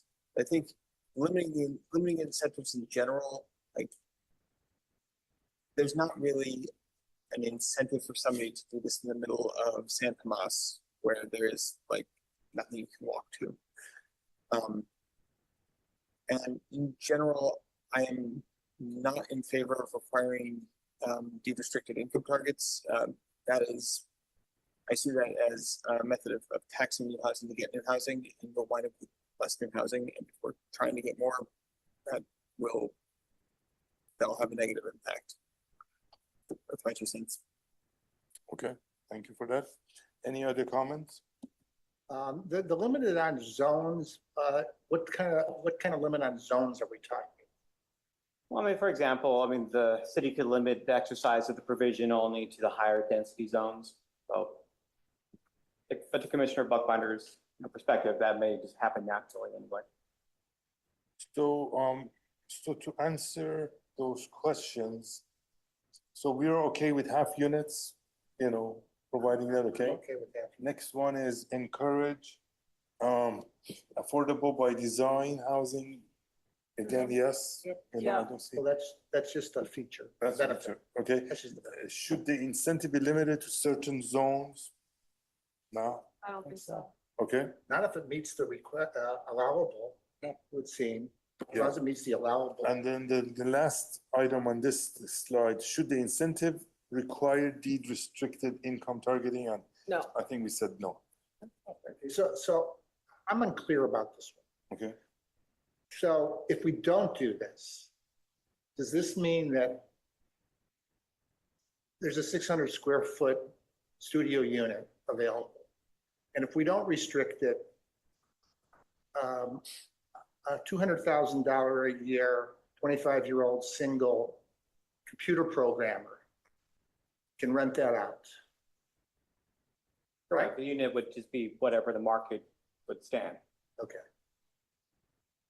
I mean, I maybe that shouldn't be a concern, but the fact is that I believe in this area, there's a lot of people who can afford more will take a small unit because they don't have a family, they don't have a spouse, they're there to work, and all they need is a little space, put themselves in, but they're somebody who could afford something more, and that then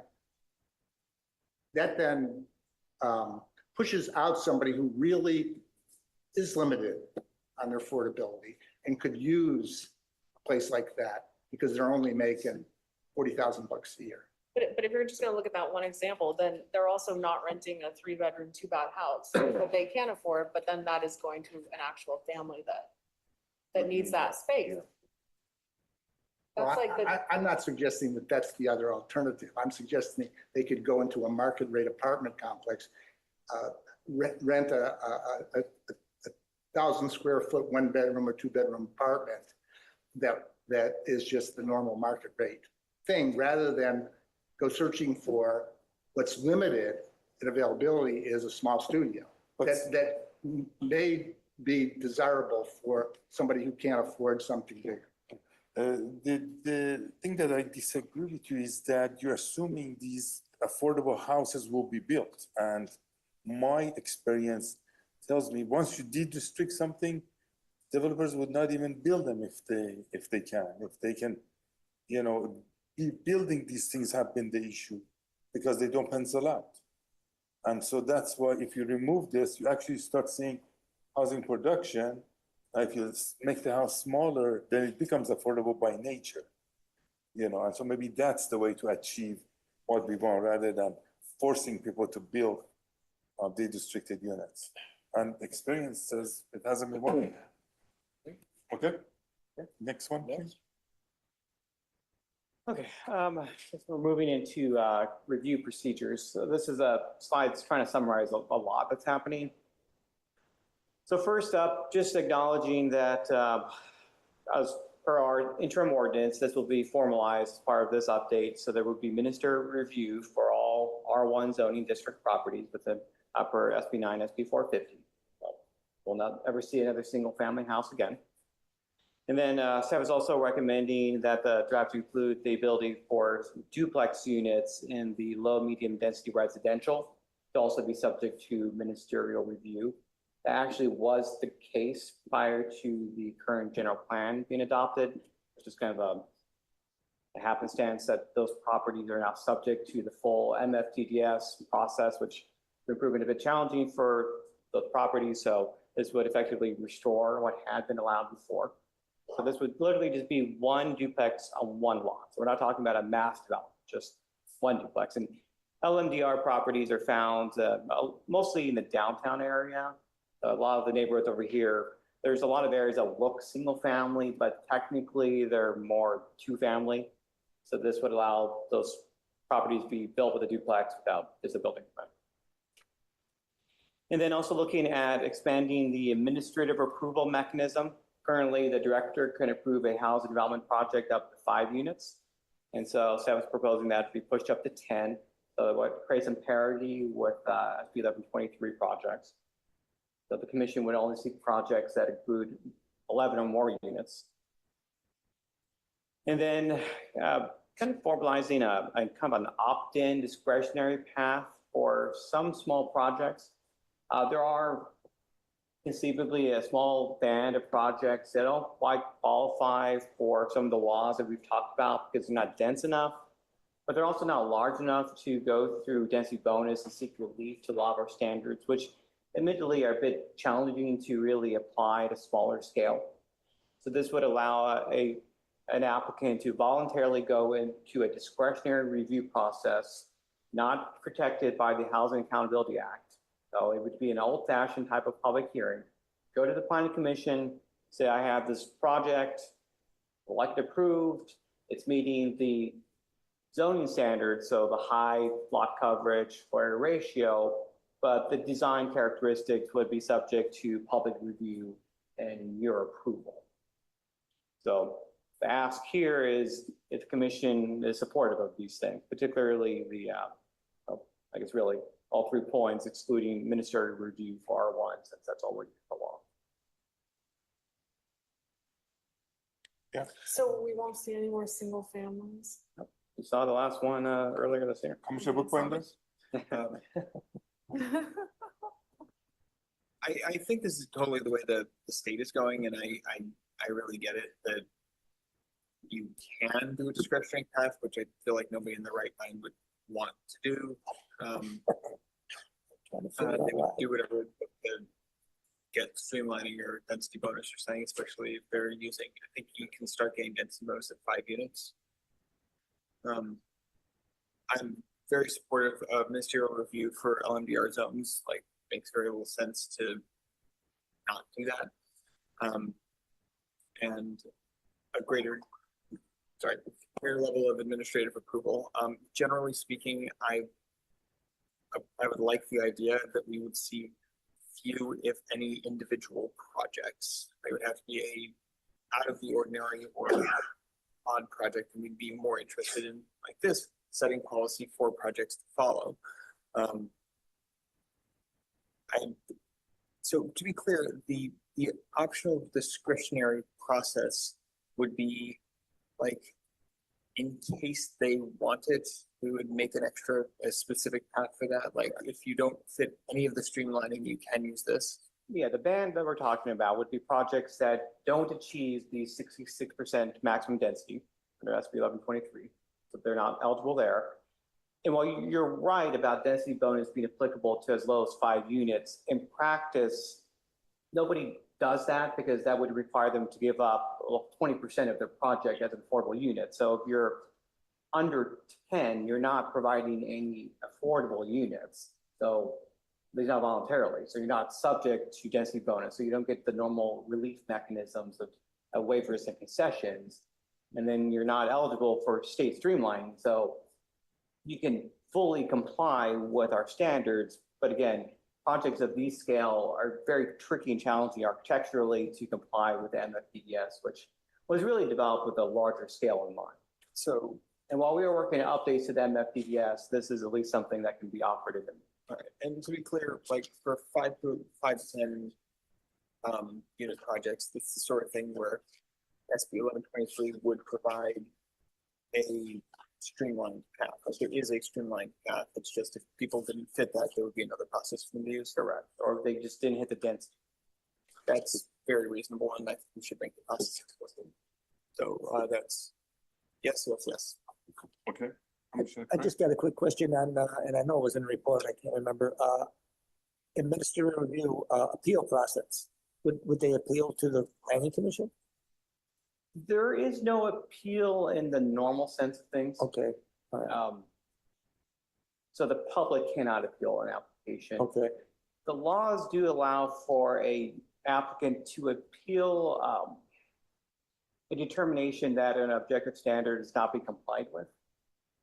So if there's disagreement on how the standard is being imposed, there is some mechanism there, but that would be a very limited range of appeal, okay. really on that question. So, And then would that come to planning commission, that appeal? It depends on the law. Some of the laws require the legislative body, the city council to consider those. But generally, that's not something we would okay, see. anyway, I'm okay with all of these. Yeah, so, okay. I mean, generally, I would put just, if the law is so ambiguous that it's unclear if somebody's really complying with the standard, it's not really objective, then probably not enforceable. Vice Chair? And the 10 units, does that include ADUs? No, that would be primary units. ADUs are not counted as part of that. though. Perfect. That was it. Thank you. So if we go to 10 units, everything over 10 units will come to us, Yes. no matter what. There's no circumstance where over 10 units we would not see it. Well, not unless they're using one of the state laws. So a number of the state laws are ministerial approval, so those don't come through any public process. The city also does have some overlay zone mechanisms or by right zoning, reuse zoning that allows certain projects if they provide a greater degree of affordability. Those are just approved ministerially, so some you might not see. But traditional, conventional, discretionary applications, yes. More than 10, you would still see. Yeah. I was going to bring this up at some point. I might as well bring it up now. So the whole thing about ministerial review is concerning to me because we're defining ministerial review as that Rob approves, okay? The fact is the state doesn't say that, okay? The state defines, matter of fact, I'm sorry, you'll have to bear with me on this, okay? This is from section 301, development review and approval ministerial processing, government code section 65913.4, 2021.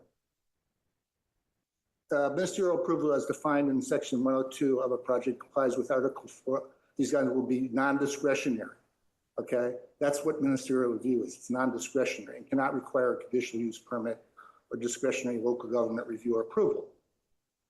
Notwithstanding that, design review or public oversight may be conducted by the local government's city council, board of supervisors, planning commission, or any equivalent board or commission as described in section 301A2 and shall be completed as follows. With the 90 days, 180-day deadlines. Okay? This basically says that planning commissions or councils can do a ministerial review. Okay? There's nothing in the HAA that I found that says specifically that we can't have a ministerial review by a planning commission publicly. Okay, as far as I could find. So my question is I would like us to consider, I mean, I don't have a problem with necessarily going to 10 units, but what I have a problem is that not showing up. I have a problem with stuff showing up too late that is bigger and that we basically don't even get to make any suggestions because it's too late. You know, we've seen that more than once. And that we don't necessarily have to it be a discretionary review by a planning commission, okay? The state doesn't stipulate that. So if we feel like we want to see the project early in the process so that we can at least give some suggestions or recommendations to the developer, which I think some of the commissioners have felt frustrated about the fact that we don't, that I would like to think in terms of redefining a ministerial review process that actually can come in front of the planning commission. Because the state doesn't say we can't. Matter of fact, it specifically states, doesn't specifically state that the director of community development is the minister, okay? It specifically actually states it can be councils, planning commissioners, board of supervisors. I think that's kind of stretching us into saying that we're not doing, like, our job is to give like thoughtful feedback and so forth and our opinions and so forth, which is not what doing a ministerial approval is. I think you're saying you would like us to be able to give feedback on projects, even if it's not. Yeah, but the way you would do that is redefine, because right now we're defined as we only do discretionary review in public. That's the way we define it here in the city. I didn't hear about like preliminary hearings and such, that if they want to get feedback from the community, they can come before the. Yeah, but it's voluntary. So if we say it's not a discretionary review, it's a ministerial review, then they don't have to sign off on it. We can just tell them it's going to come in front of the planning commission as a ministerial oversight. So there's no sign off on voluntary discretionary review. You just bypass that. I guess I don't understand the purpose of making them I don't think they would take. come in here for saying that we can't action them. I mean, I think with the discussions we've been having, at least the last like 7 years I've been on this planning commission, are like, how do we streamline the process? We've heard from a lot of frustrated community members who are trying to get houses built or trying to get townhouses built, and the process is I'm not talking about individual houses. I'm talking about projects. A 40-unit project on Virginia Avenue, where it came to us late. We didn't get to see the early application. Is that related to these questions? Yeah, These are really specific about 5 to 10 units. That's why I asked specifically about, no, I'm saying it's like, yeah, we could go to 10 units. But what I'm saying is, the question I had for Daniel was, are there circumstances where it's going to be, we're not going to see something over 10 units? And I think that we should always see anything 5 or 10 units, more than 5 or 10 units, no matter what. And so what that would require us to do is to redefine kind of about how we are doing our business here with regards to ministerial review. Otherwise, it's conceivable, I believe, depending on the density bonuses, that a 20-unit or maybe more could actually be under ministerial review, and we never see it. That's what my concern is. Is that a reasonable concern? Well, I mean, it's both just from a policy perspective. The whole idea here is to expedite the approval and construction of housing. There are a lot of tight deadlines, shot clocks, that if we were to take an application for you to consider, we could run the risk of failing to meet. And it does present a very real opportunity of creating a situation where you have a group of people that don't agree on compliance of a standard. And that creates a lot of complications, something that really should be objective. So it really runs contrary to what state law is trying to accomplish and what the housing element is trying to accomplish. And I will point out, you're not wrong in terms of the decision-making authority, in terms of determining consistency, but the state, you can already see the writing on the wall. I believe SB 423, which was an update to SB 35, so just in that narrow area, because of this issue, because a lot of cities actually did do forward these applications to their city councils and commissions for a decision on objectivity, actually now are requiring that the director make the call on consistency. They can still take it through a design review process, but at that point, it's really just a conversation because now the legislative body or commission really has no ability to say yay or nay because the director has already said it's compliant. So it's likely, even if we went down that road, they would probably start adopting those requirements on all the other bills. Between the state and the cities, it's kind of whack-a-mole. And if cities try to do something, the state comes in with a new law and says you can't do that anymore. So, Yeah, and I can't see any applicants would voluntarily would want to subject themselves that extra review, It's just more time. it's more time. No. Well, there is a deadline. There's a deadline built in. Okay, we would have to figure out a way to get that review within the deadline, okay? And what Daniel is saying is that's difficult for them to figure out. I get that. I get that. But there are these deadlines within the law that says you have to get through the process within 90 days, whatever it is, 180, 120 days, whatever it is for the different sizes of projects. So I'm not saying we bypass that. I'm saying we figure out a way to maybe on projects to get it in front of us. Otherwise, we're no longer, what are we doing here? So I think we have spent enough time on this. Okay, I just wanted to get it out there. Thank you. If everybody else disagrees with me, that's fine. I don't. Let's do a quick straw. Let's do a quick straw so we can move on because I think Daniel, are you halfway or not yet? we're about halfway. Okay, so let's do a quick straw poll. Anybody agrees to keep the number at 5 or, less than 10 rather than move it up to 10? So in favor of Moving it up to expanding Why administrative. don't you ask if everybody's in favor of 10? Yeah, who's in favor of 10 and up, we see, or I'm sorry, who's in favor of more than 10, we see, less than 10, the director sees. 4, 5, 6. No, you're saying 10 or less is I'm okay? saying 10 or less. Yes, as okay. less. All right. As- I'm fine. All right. So, so you're good with that decision? I Okay, think it's thank you. fair. So looking at single-family design development standards, SB 9 and SB 450 also require objective standards for single-family development. So similar to the subdivision conversation, these standards need to apply kind of uniformly. You can't just apply them based on exercise of the law. You can still apply them based on other reasons like geography. So historically, the city has not had design standards or design guidelines outside of Santa Monica and Campbell Village. So we're not doing anything there really. Those areas are largely staying the same with an exception of a privacy requirements because of the reduced setbacks. But clearly the community still desires to have some degree of design control in the Santa Monica area and the Campbell Village area. So what the staff recommendation is to apply the design requirements that were developed for our current SB 9 ordinance, which were based on the design principles of the Santa Monica neighborhood plan.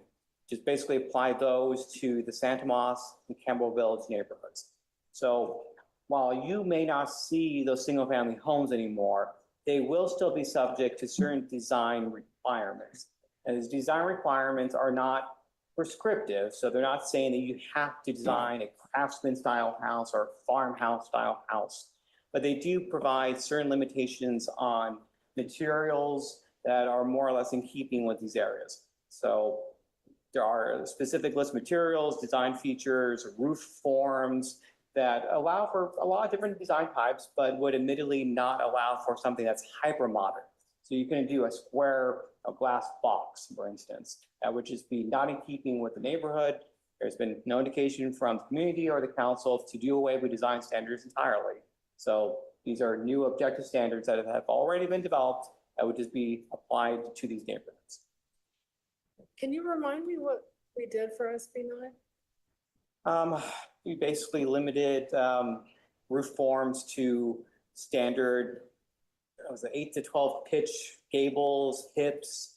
You can't have anything that's very angular, for instance, or completely flat. There are limits on the height of entryways. So you can't have a 20-foot tall columned entryway into your house, since that's not a feature traditionally found in those neighborhoods.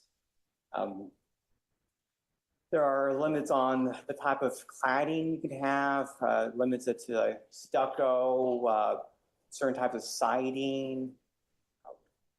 Again, relatively reasonable and normal types of development features we can get into more. It's all in the drafts. But again, the idea is to generally allow a wide variety of design without being prescriptive, but have some bookends for things that are simply hyper modern that you wouldn't really ordinarily see in these neighborhoods. And do these SB9 standards, were they applied citywide or just in the area? Just in the area plans. Because again, historically, outside of the area plans, you can really design your house however you want, so long as you meet the height setbacks. So one question is, what if, is it possible, like, can this commission say, generally, yeah, we like that, but somebody who really wants a hyper design and is willing to subject themselves to planning commission reviews? Well, I guess that would actually be an example of that opt-in process. That opt-in, so they could go through opt-in in case they have this gorgeous design they've seen Yeah. somewhere else, they want to bring it to Campbell. And you could, Well, and things Yeah. change over time you too, could right? use your discretion. Exactly. So at least Okay, they have that an option. sounds good. So, did you want feedback or are you? And then, yeah, so if I can just add then, the law also imposes 4-foot side and rear setbacks uniformly. So that basically does away with the traditional Santa Moss setbacks of 20 feet and Campbell Village 15 feet and side setbacks 8 and 10, all that's going away.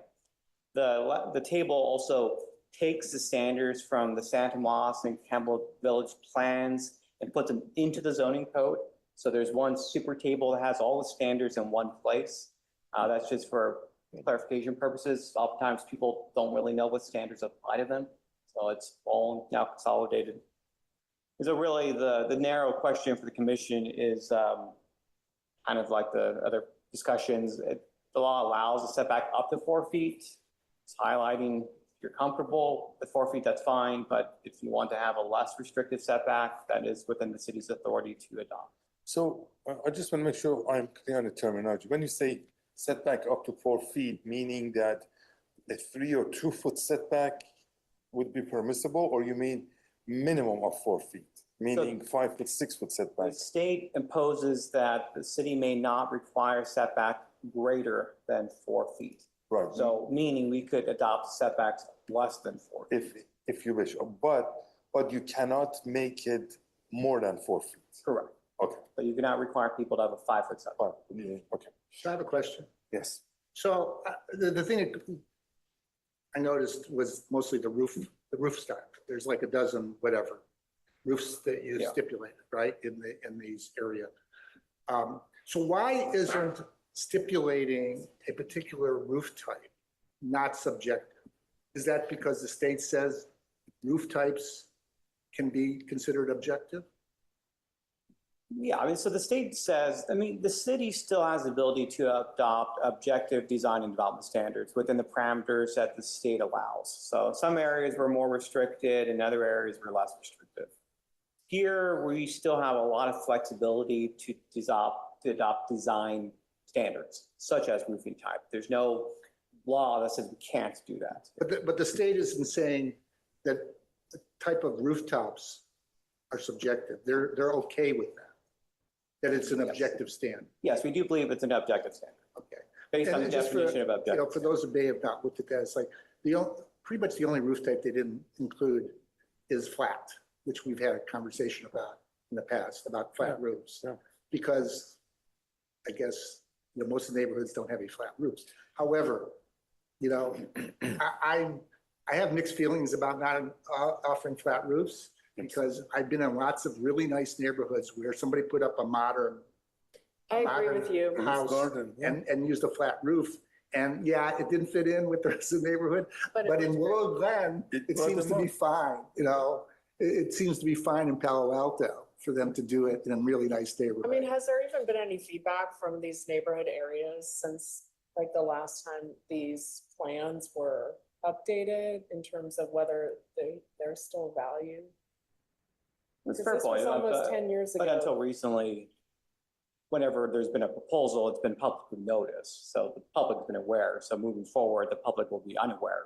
Yeah, but we haven't even really had like any public input when there Well, has been Yeah, those. I think if you surveyed the people who live in gabled and,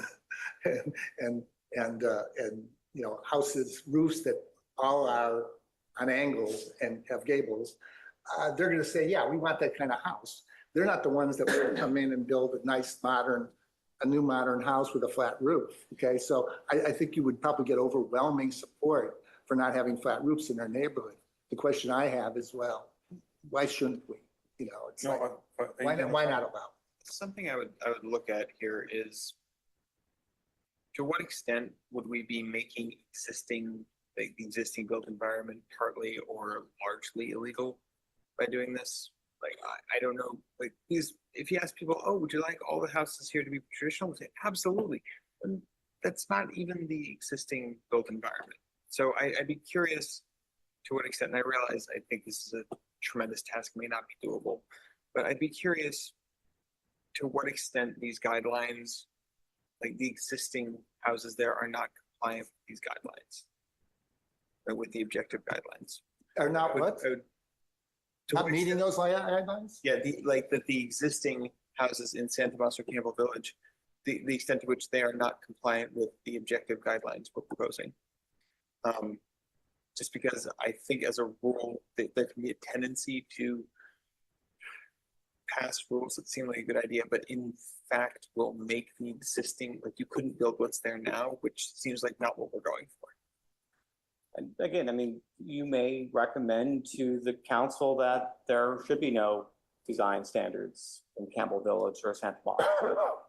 I mean, that's what I would recommend because, I mean, the Santa Monica area plan, that was basically originated in the 70s. The Campbell Village neighborhood plan, I mean, that was basically like 10 years ago. Things have substantially changed over those decades. Well, the other thing is that Santa Mas neighborhood plan, my understanding, that a lot of parts of that was a county, and then what do you call it when we take it? Annexed. Annexed, okay, was annexed in 1979 or something. And then I actually lived down that way briefly. So there was a development that was at Hacienda in Burroughs that was a little cul-de-sac. It has about 5 or 6 McMansions on it with turrets. Yeah, and Okay, that's why. and then Santa Mas came up with the neighborhood plan because they didn't want that anymore. Okay, that's the reason why there's a Santa Mas plan, right? Is because they don't want turreted houses anymore. But And you so my take is like, should we be just, giving them an exception, when the rest of the city, for the most part, That's the thing. has You know, lesser requirements. That's a great question. And also from a practitioner point of view,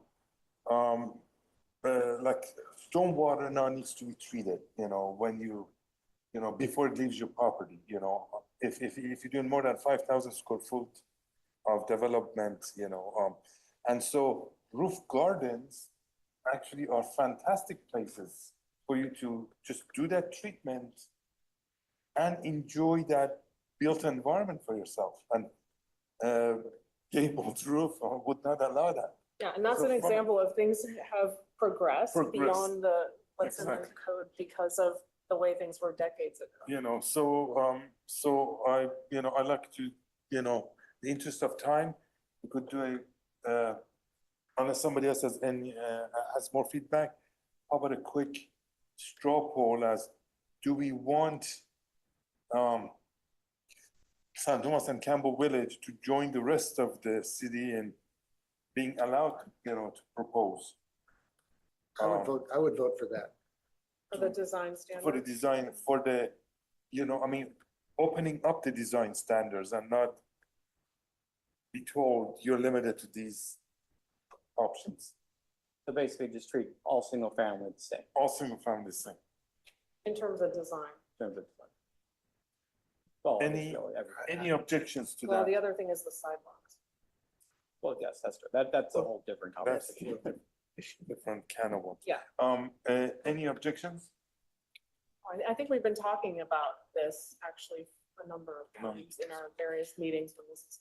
Yeah, and to me, that includes flat roofs, just to, okay. All right, that's I guess I would say my only objection, I guess, would be, you don't want something really crazy get built. I don't know what crazy means. It's the problem with objective standards. That's the problem with objective standards, yeah. So- But I mean, do you have an example of something crazy in the rest of Campbell where they don't have these Yeah, design it doesn't, requirements? it hasn't happened, right? I know, of, yeah. Yeah, I mean, there's on third, just before Latimer, there's a house. They're mostly cottage size I houses. haven't seen it. On third, on this side of Latimer, there's a house that looks like a beach house. Okay, it's got a flat roof, it's got some circular windows in it. It used to be all white with bright blue trimming. They've changed the trimming to make it less crazy, but it's fine. Yeah. No, it's fine. Yeah. It looks like it should be in Santa Cruz on the beach, but it's fine to be there. It's fun, it's fun house, and so- Okay, let's move on to the next one. You want to, we didn't Well, I'm straw sure, poll the, we didn't straw poll I the think ends. it's probably based on the prior discussion. all right. Everyone's fine with 4 feet. Yeah. Cool. Okay, this is an interesting one.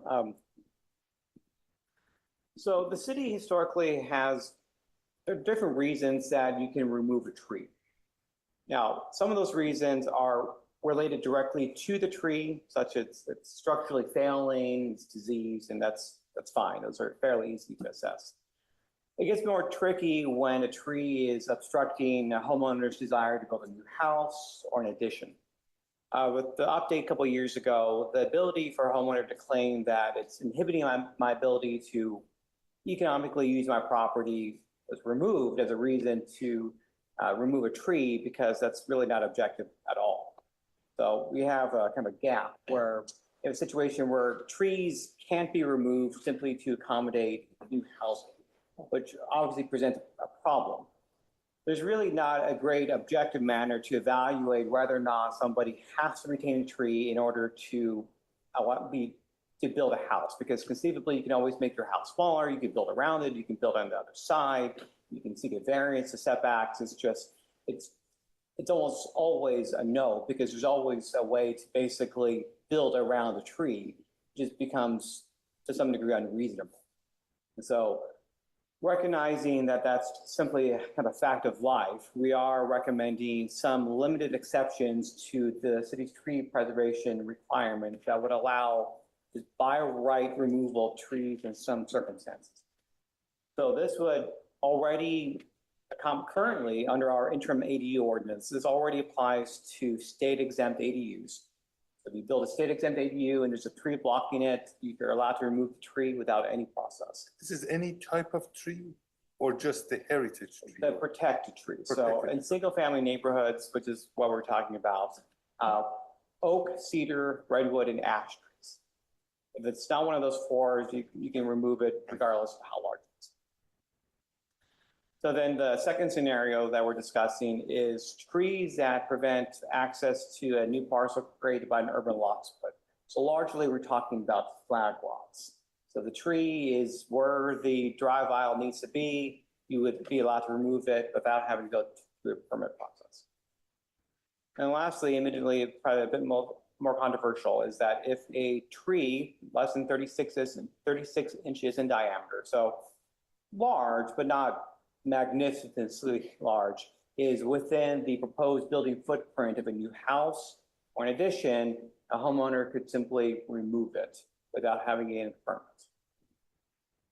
Otherwise, they would have to build around. 36 diameter. Diameter across type, which is like, It's pretty good. it's a very 3 feet sizable. diameter, yeah. It's bigger than that. It's Well, bigger. it's Diameter. It's diameter. Diameter. Yeah, so it's like this. Yeah. No, it's bigger than that. Like this. It is Maybe not you're right. perimeter, it's diameter. I understand it's diameter. Maybe my 3 feet. This is less than your 16 feet. inches, No. because I do Well, this yeah, all you're day the long. arborist. You're the Yeah, arborist. This is exactly I 16 believe inches you. for me, yeah. In-house It's a big expert. But it's not like That's a that. big tree. Like 3 feet is like that. That's a big tree. It's a Yeah. big It's a It's a big big, tree. So, beautiful. It's a big tree. So fundamentally, this is a value judgment call between preserving a tree and allowing a homeowner to build a house where they want to build it or an addition. So, I got no problem with this. Yeah, Yeah, I'm personally good with 4. So yeah, I mean, go on. just to be sure, so if the tree gets removed, like we have a process for, they have to either plant a new tree on the property or pay into a fund where the city will plant trees, like that's, Yeah. there is a replacement, some kind of parity here. yes, I think yeah. Oh, Currently, okay, yes. This is a fine idea, yes. We see a lot of these and it turns out that,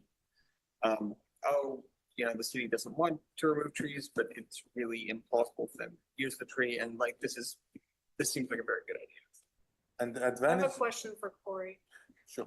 But- Corey, how long does it take for those 4 trees to grow to, how many years? To grow to like 24 That's the inches, let's difference. say? Yeah.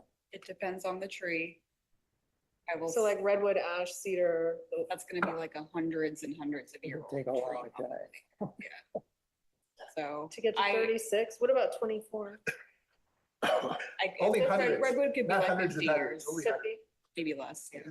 Depends. It's a long time to replace those trees to their size. Yeah. But the good thing about the replacement is the right type of tree gets planted. Not the weed that becomes a tree, you Yeah. know? And I will highlight, this provides a bit of parity to single-family homeowners, because if you're a developer, you can use density bonus waivers to simply waive out of our requirements. And if you're using SB 1123-684, you can seek an exception under those provisions if it's preventing you from achieving your allowed density. So already there are mechanisms in other arenas that these trees can just be removed. It just currently, single-family homeowners are subject to much stricter limitations. That just won me over. I have something that's not about construction related. The very first month that I came in, we had a request for a tree removal on somebody's property because it was a redwood. Okay, And so it they was had in their the, sewer. no, that was one where it was dropping big branches down and the kids couldn't go out in the back. This is on okay? Hacienda. No, it was over by southwest Tomas area, Yeah, near Rolling Hills or something. Not that way. it was an appeal. Right? Yeah. And so there was, the commission denied it because it didn't meet any of the 5, I think it's 5, right? Yeah. Okay, and I've had regrets ever since, okay? Because, it was standing by itself. It wasn't part of a grove. It was just like this one tree in this neighborhood. And it was, so we don't have anything, my point is, we don't have anything, we have a thing if it's gonna affect the foundation, if it's diseased, we have all these different other things. We don't have anything about whether it's dangerous from falling branches. Well, no, I mean, if a tree is structurally failing, that's a reason to remove a tree. If it's diseased, that's a reason to remove the tree. If it's dying, I mean, we actually add some more, this doesn't cover all the changes to the chapter, but we've added some additional language in terms of when a tree is dying, and then that can be I objectively understand, but assessed. this wasn't a dying tree. This was a tree. I mean, I have a big tree outside where I live. It's humongous. It's a big pine tree, Yes. fir tree. And when the winds blow, huge branches come Fall down. off, yeah. And this tree was in their backyard, like at the end of their driveway where the kids play. Yeah. And it's like, to me, it was a potentially dangerous situation and they showed pictures of these large branches coming down and they had small children. So we don't have anything in the tree removal list that takes into account that kind of situation. as far as I can tell. And so I was just bringing it up as whether or not you guys can look at that, to have another thing on the list that says if it can be proved that it is dangerous because it blows, big branches comes down when the winds. I mean, in the past, we've told people that, I mean, the reality of having a home with a tree is that there are obligations for maintenance, and that does cost money, of course. But that generally is the response, because what you're describing very much is an elective removal. If there's nothing wrong with the tree. Okay. Anyway, We need to advise, anybody not supporting the so-called recommendation. I think we agree with everything you listed. Can I add one thing? I read all of the tree language. There's like a couple of ash trees that are not native to California that are like extremely hard on people's like irrigation systems and things like that I've had removed from like other properties. So I'd recommend maybe adding those, as those are exempt from these removal standard, like. So I think on the species question, the general plan actually does have some policy guidance to actually look at the species again. I mean, we haven't really looked at tree species in over 20 years, so probably some need to look at that a bit more cohesively. And now you have an expert. But yeah, I mean, there's probably some need to add some trees to the list as well. That was mainly like real comment. Okay, moving on to commercial streamlining measures. So this is kind of a modest pickup from the commission's work last year. This is a very consolidated slide, just trying to explain relatively at a surface level what's happening. So just trying to create more definitions to better differentiate some activities from others so that they can be allowed more expeditiously than others. So for instance, food retail, which is a place that sells food with maybe a modest amount of on-site seating, is fundamentally different than a restaurant, so it should be regulated differently. Similarly, between microblading, cosmetic type of work versus full tattooing, which is a more regulated activity, we've had a lot of interest in the personal services industry about that. And then just new fleshed out definitions regarding ancillary alcohol sales, quick service restaurants that are small format under 3,000 square feet, dog training facilities, which is actually an issue that the Plan Commission opined on some years ago, motor vehicle window tinting, and just clarifying these definitions and subjecting some of them to more expedited review, either ministerial or administrative. I've discussed a bit more in the report, but this is a small step to help some of the businesses that we've seen need a little bit of assistance. Okay, the question is, are there other uses that should be defined or clarified? Can anyone think of any other uses than the ones listed? The way we did this before was like looking at what's come before us. So it was very sort of reactive. And I would love for the economic development person, if this was like an opportunity to do something more proactive. I'm not advocating necessarily for the case that the gentleman presented to us at the last meeting of the telehealth weight management, use that we had to do conditionally. But if it was possible for Campbell, if we're already going to update the permits, to be kind of proactive about supporting some sort of new uses that are like coming into vogue, where we could be the city that was permitting it faster than any other neighboring town and like friendlier to like telehealth or I don't know, juice bars. I don't know. I don't know what it is. And this is where I would want a professional to like come in and yeah, like what is that thing that in 2027 would be really popular where we could be permitting it. And then if somebody's sitting there wondering where they want to open their new location, they would say, hey, Campbell actually already allows this. So I don't know what that is, but I would love.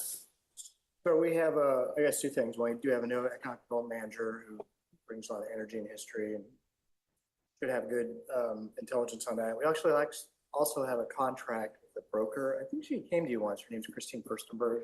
Yeah. And our task to her was basically, hey, watch the industry, see how it evolves, advise us on how our ordinances are out of step.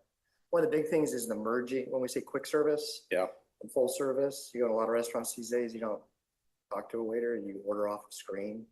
So just having codes that you sit down and you have a meal, but you're not necessarily, so just having codes that are adapted to that. So I think today was just sort of kind of some follow through things, but I think definitely on the work plan is coming back to try and get ahead on what kind of businesses would be good in Campbell and get ahead of it and be friendly to bring those in. Yeah, I mean, the broker's feedback actually is what informed the 3,000 square foot threshold. So right now, under the change made last year, all quick service restaurants, irrespective of size, are subject to a conditional use permit or admin. So that's kind of a high lift for smaller restaurants. Yeah. But there's also a recognition we don't want to necessarily just say Chick-fil-A is permitted by rights. Sure. So the feedback from the broker was that that's largely a function of the size of the restaurant. That Yep. some of the restaurants that could present community concerns are much larger formats. So 3,000 is kind of on the conservative end. That should pick out most smaller format restaurants. Bigger national chains would still be subject to public review. Okay, so any other, so, yes. So if we want to be like really forward looking, so this will probably be outside the scope of this, but if anyone's familiar with the concept of an auxiliary commercial unit, it's sort of by analogy with an auxiliary dwelling unit, accessory commercial unit. It's the idea that if you have a residential use, you can have a small commercial use on site with it. This is very common in other countries, but there are other places, I think Portland and Raleigh have set this up. So it greatly reduces the cost of starting a new business. And it's very much not usually what we zone for because we strictly separate uses. This is an actual thing that's been done in some places, and we're talking about trying to, for economic development, make it easier to start a business, that it may be a really straightforwardly easy way to do that. It's things like small coffee shops and restaurants and like really small businesses, that kind of thing. There actually is a state law, and that's implemented in this update. It wasn't really important enough to bring up. That does allow, forgetting what it's called, but it does allow for very small format restaurants within personal residences.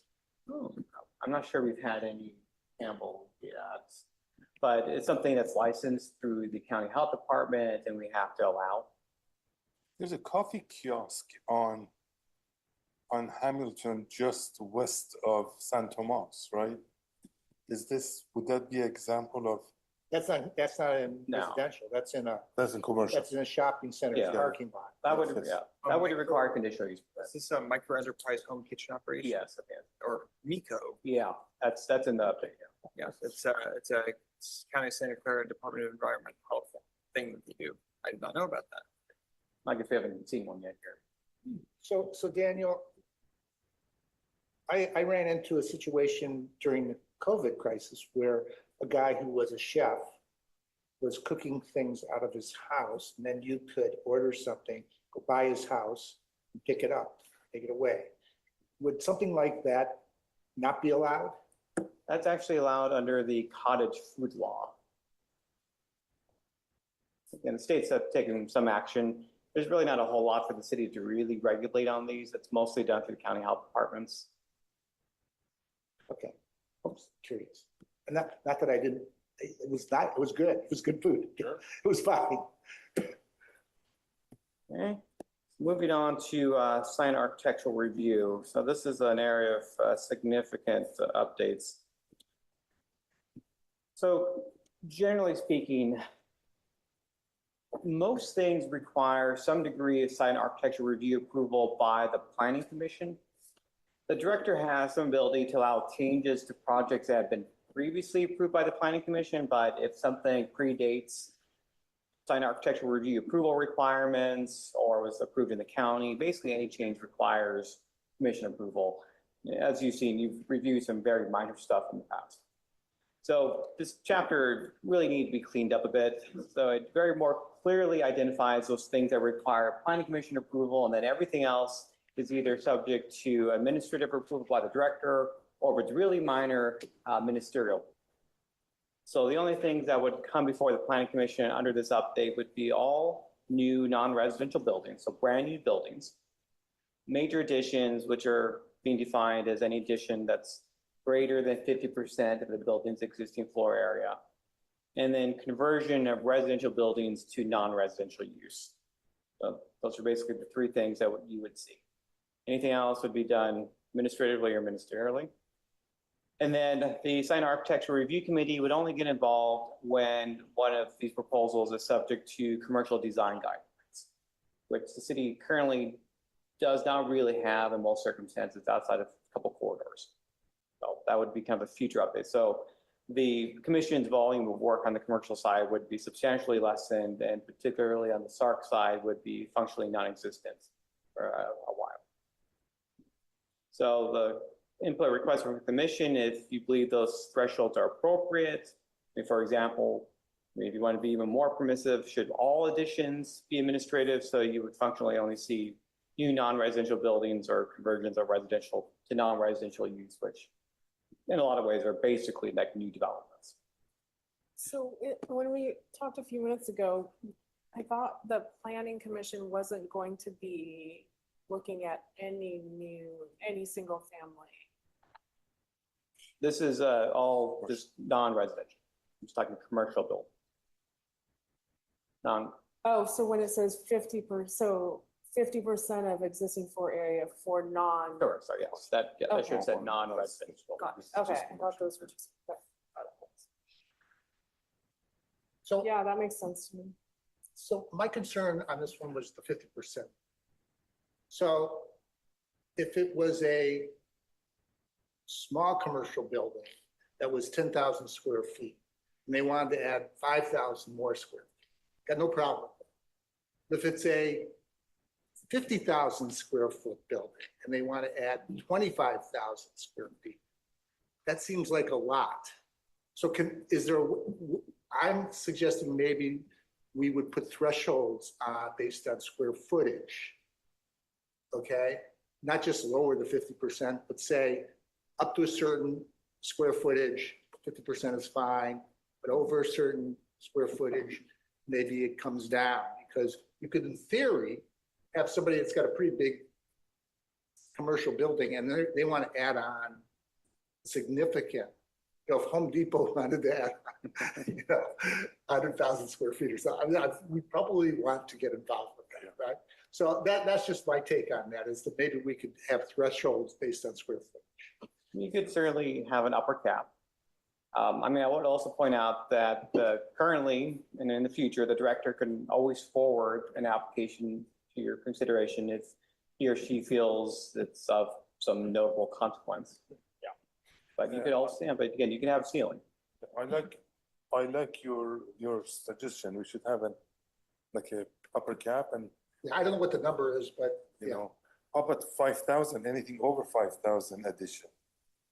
So it's a lower cap, like anything above that. Yeah, what we anything. do. Thank you. Yeah. Anything above 5,000, then commission likes to hear. And this thing can change again if we decide 5,000 is too often, then we can. I don't know what the right number is, but I I think like the something in idea the of having a spirit cap. of like the 10 unit, how we're increasing 5 to 10 for the other properties of like whatever, it's sort of in that same spirit of size or. I mean, it probably should be relative to both. I mean, it could very well be like 50%, but no greater than 5,000 square feet. Right, right. It's just something like that. So it's relative to the building. Makes sense? Yeah. Everything else is great. This Okay. this is So- this is such a big win for streamlining the experience for people. So Cosine, yes. Okay, perfect. So we're all in agreement for that. Okay, that's basically it. I did highlight there are several other items that if there's any interest to discuss or if you have any questions, I can try to answer those. I mean, I know there's a lot, but I don't think any of these really warranted discussion. Highlight if you get any questions. When we talked about fences a few meetings ago, we had discussions around fences along the property lines. Were there any changes for streamlining? This does a couple things. It does allow for 7-foot tall fences without any fence exception. So that aligns with the building code. So historically, fences were capped at 6 feet because the building code required a building permit more than 6 feet. Building code was updated to 7 feet, so this kind of brings the zoning standard same level. It also aligns the fencing standards with Campbell Village, but the rest of the city. In terms of the corner situation, the visibility of the upper portion of the fence, I believe the text provides a little more flexibility on when and if it's necessary to make that fully or transparent by more than 50%. So there's a little more case-by-case determinations. That But would be the- above the 7 foot. No, above the 3.5 foot. Oh, above In terms of intersection Oh, I corners see, and second driveway corner. corners. Got it. So at least there can be some analysis whether or not that can be solid or if it does need to be open. But there would still be a limit of 3.5 feet without a fence exception. I see. You just would have to get a variance like we had recently with Milton. So what happened with Milton could have been approved that evening by the commission. You shouldn't have to come back with a variance, in other words. Okay, so it added a fence exemption process. Yeah. Yeah, provide a little more flexibility in how that standard's applied. And what about the 3.5 feet? Previously that was allowed on the property line, but you had to go in 5 feet if you wanted that private fence. Correct, so that's still in place. But you can get an exemption. If You could seek a fence exception. And then you could, if the director believes that there's no particular reason to require that upper portion to be transparent, it could be approved in that manner. I just like to strongly endorse the legacy zoning district and permit modification provisions. The idea that you can't touch a legacy permit without like doing an entire like new permit does seem like pretty unhelpful to people who happen to have a legacy permit. So that is I very much appreciate that. Can you define what you mean by legacy zoning? Sure. It's, Campbell has a long history of using plan development zoning, which allowed prior councils and commissions to functionally just make up standards for particular projects. And this goes way back to the 60s. So much of the zoning map is zoned PD blue. The challenge is that all those permits allow things that were very site specific, and the 2023 update basically had to sever that process because we're moving away from PD zoning. So the interim, it basically said those PD permits cannot be amended, which functionally means that these properties are just frozen. You can't really do anything with them unless you want to re-entitle with a new conforming site architecture review permit, which is fine if you're doing a substantial addition. If you're doubling the size of the building, sure. But for people who want to do minor works and facade improvements, small additions, it's really problematic, we're finding. So the legacy district provisions create a whole new chapter dealing with how we're going to manage these properties moving forward, because they're obviously not going to go anywhere. It's going to be 2 generations before we get rid of PD zoning. So this provides mechanisms to allow reasonable updates to these buildings up to the point where they need to get a proper entitlement into the future. So all this would be administrative. The commission would really not ever see these unless there was a reason the director needed to forward it to the commission, or if there was an appeal. Appealed by the applicant Or somebody else. Public. So I had a question about the unbundled parking. I'm So sorry? it's my impression this is mostly about like apartments. It's for carports and open parking Yes. only, right? And for over 16 units, right? So this is only going to be applicable for new development starting January 1st this year, right? Okay. So it's not going to go back and ask apartments to unbundle. Correct. Okay.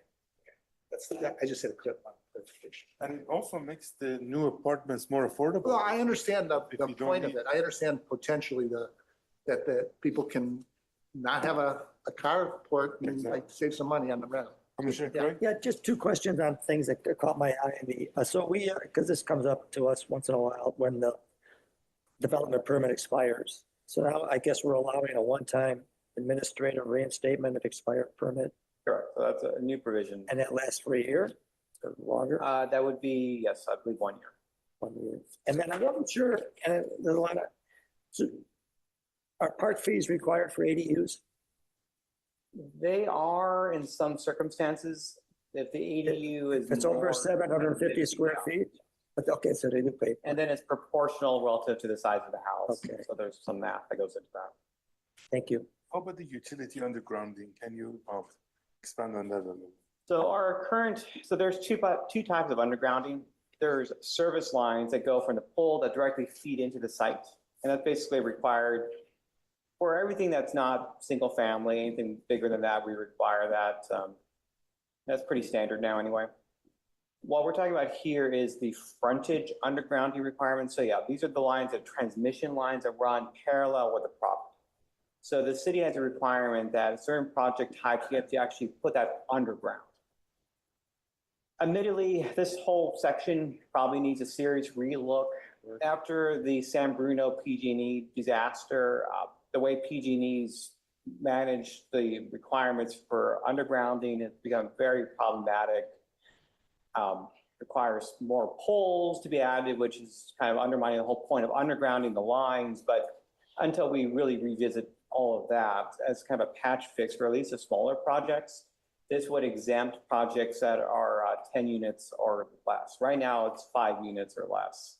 So this kind of brings that up. So at least it captures all SB 1123 projects would never be subject to underground. Okay. I mean, practically speaking, they'd have to, Makes sense. Anyway, yeah, I doesn't mean, happen. you've granted variances for this multiple times for other projects. And it's a significant cost. It is not a small Yes, cost. it is. It's a lot. So I don't understand about the underground. So if you go in and put in the 8 or 10 units and there's a power pole on the curve. Yeah. Right? That was accessing that house that was there, whatever. So when you require undergrounding, does that pole have to go away? Or is this just undergrounding for the units? It's the poles that are along the frontage go away, but Okay. in practice, what's been happening is that we end up seeing new poles get dropped in at either end because PG&E no longer allows a single pole to have overhead and underground service on it anymore. So you have to have another pole next to it where it transports into it. So it's, again, this whole section needs to be relooked at, but as an interim step for housing projects at the smaller scale. But they go underground from there, right? Then they The come out pole the other side. stays, they go underground, so there's not a line going to. Correct, exactly. So I was never clear on that. just to throw this in there, like the way we've been doing undergrounding where we get exceptions and like doing it on a project by project basis seems pretty implausible. Seems to indicate that we should have something more like an impact fee where everybody kind of pays into it and like a small project will pay not enough money to underground an entire street, but if an entire street gets developed, that's enough money to do the entire street, if that makes sense. Yes, I mean, the general plan does speak to revisiting these requirements. The challenge with fees is that they don't really generate enough money to do an undergrounding project. And then under the Mitigation Fee Act, we really have to use that money in a certain period of time. So we run the risk of just having to give it back. And yeah, I mean, a comprehensive review of the requirements is certainly warranted, but really outside the scope of this update. This is a very surgical tweak, just really dealing with smaller scale housing projects. So they don't have to go through a whole extra round of review just to prove to us something we already know. And then there's the other issue that usually you have the poles on one side of the street. That means those poles serve both houses across the street too. So you can't just remove the pole unless you underground their service as well. Correct, which then you're in a position of compelling a developer to enter a private property that's Agreement. unrelated to them, which you can't do. Yeah. Which also So has it's been just- grounds for variance in the past. Okay, any objections to or any items with the ones that they've mentioned? I think they all make sense. to me. report. Okay, Looks great. Is this the last thing? Yes. No, next step. Oh, yeah, next step's just reiterating, this is a draft, clearly gonna take your feedback and update it. And so when we come back for formal adoption, we'll highlight kind of the key changes based on the feedback we've heard tonight. We'll do our public outreach, see how that goes. It can be difficult for us to reach the broader public. We don't, not a giant email database we have access to. It'd be great if we did, but we don't, but we'll do our best. And then just in terms of timing, the state is, currently discussing a lot of new laws, some significant potential changes. So this update is going to provide a better framework to implement new laws in the future faster. So it doesn't take another year and a half to do this, and we'll need to keep at it. I mean, SB 79, for instance, is going to do some radical changes if it gets adopted by the legislature. So at least with this, if we get it adopted in a timely manner, it will set us up for success for 2026. Wonderful. I just have, I went through this whole thing. So there's a couple of things I noted that in terms of kind of errors and things, if I can quickly just, Yeah, go ahead and Mention. email me. so on the 700 list of things with the check marks, Mhm. we've got some missing, Okay. that don't have check marks. So I don't know if you added them later and then somebody didn't put in a check mark, but there are some mostly about removing tables and some other things. So there's a number of them that didn't have a check mark. This is a sickness of mine. Okay, so I did have a question about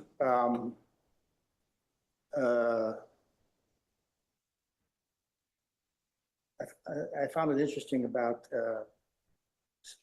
street vending. So on the street vending, I know that's, well, I mean, it's kind of under our purview. So the street vending, there's a requirement. So it's like, people that have the little sidewalk vending carts, right?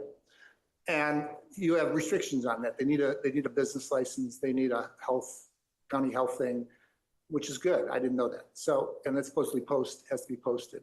So, but in there you have a requirement that says you have to, if they're on what I assume is a sidewalk, but they have to have a 4-foot opening for people to be able to walk by, including disabled people. But it seems to me that there's not enough room to have a cart on the sidewalk and still meet that requirement. So I was curious about that. But it's something, I don't know, you just look into it. We don't need to discuss it. The other thing was there was a mistake on on that section, and it's 6.50.040, where you say it says you may block ingress and egress of the driveways when it should be may not. Okay. Yeah. Big difference. And then there was another thing about that. This is I'm not sure what it's about. It says 6.08.020 permits required, section on permits required. So it says the permits are required, but then it says no permits required. And maybe it's just the wording is strange, and I don't have it in front of me, but there was the permits required section. And there was a paragraph, there was a sentence or two there that said at first that permits are required, but then said no permits required. And maybe it's just I'm misreading it, or maybe it's just needs to be rephrased. Yeah, I'll just jump in real fast. If there's, it's the attorney jump in if I miss it. There's just miscellaneous catches. I mean, it's a 700-page document. I understand. I think you're well. But within there your were some range of them just that to was- email them to staff. Yeah, I guess I don't know if I have anything else, but I can look and I can send you Absolutely, no problem. I can send you yeah. Okay, thank you for that. Right. With that, A tremendous amount of work. Quite a job, Daniel. Oh, my God. yeah, Well presented. Yeah. Well done. You're the Would you like an extra MacBook? I will take it. Thank you. for all your work. okay, so now, thank you, Daniel, that was great. Next item is new business. Planning Commissioner Subcommittee reports. I had an update based on our subcommittee, but I think it's best that we actually review offline based on what was presented here today. And then present the next time. Yes, please. I think that would be the best use of time. Great. Is there any, so that was the one subcommittee report. Any other subcommittee reports? No. No, okay, great. Moving on. Report of Community Development Director. I'm not gonna stand between you and getting out of here after that big discussion, but, two things, and Daniel might make this third. Yes, three things. One is next meeting, I'll bring back to you the housing discussion on potential policies and programs we can do to maybe stimulate more housing. Number one. Number two, we are losing one of our planners, Associate Planner Tracy Tam. Has accepted a job with another jurisdiction. Tried to get in here to get a nice commendation for her, didn't work out, but I know she had a lot of visibility to you. And a lot Did to great. us. Yes, and Yeah. I'll pass on Yeah. all good kudos that I know you had of her, how she interacted with you. And then three, we are in budget season. Unfortunately, the city does have a $3.1+ million hole in its budget. A lot of that's related to Oh, a lawsuit against Measure K, which freezes the funds that could have come in under that. So we are looking at some both interim use of some reserve in the city, but also cuts across departments. So we're trying to do everything we can to maintain services, but that is a pretty large hole in the city of this. More to come. We'll see how that shakes out, but that's what we're dealing with right now. So the court gave them an injunction to freeze the tax? Yeah, they're put into escrow. We can't receive those until the lawsuit is settled. If we lost the lawsuit, and the attorneys have advised we have a strong case, but if we did, those have to be returned. If we win the lawsuit, then the city would then get those. Sorry, revenues. which tax is this? This is the sales tax increase under Measure K that was adopted by over 70% of the voters. Oh. But after that, we were sued by the Silicon Valley Taxpayer Association, I believe one Campbell resident. I see them on Facebook a lot. All right. Nothing more. Okay. okay, thank Oh, you. sorry, one other thing. Sorry, Yes. Did, multimodal plan got awarded as I saw, what are the next steps? What's the next thing happening? City council approved awarding a contract to a consultant, and the contract's being routed, and we'll have a kickoff meeting with the council probably next couple months. But I think, provided the commission has scheduled at some time, there'll be a review before you, and if you have questions offline, have to provide more information. Okay, thank you, adjourned.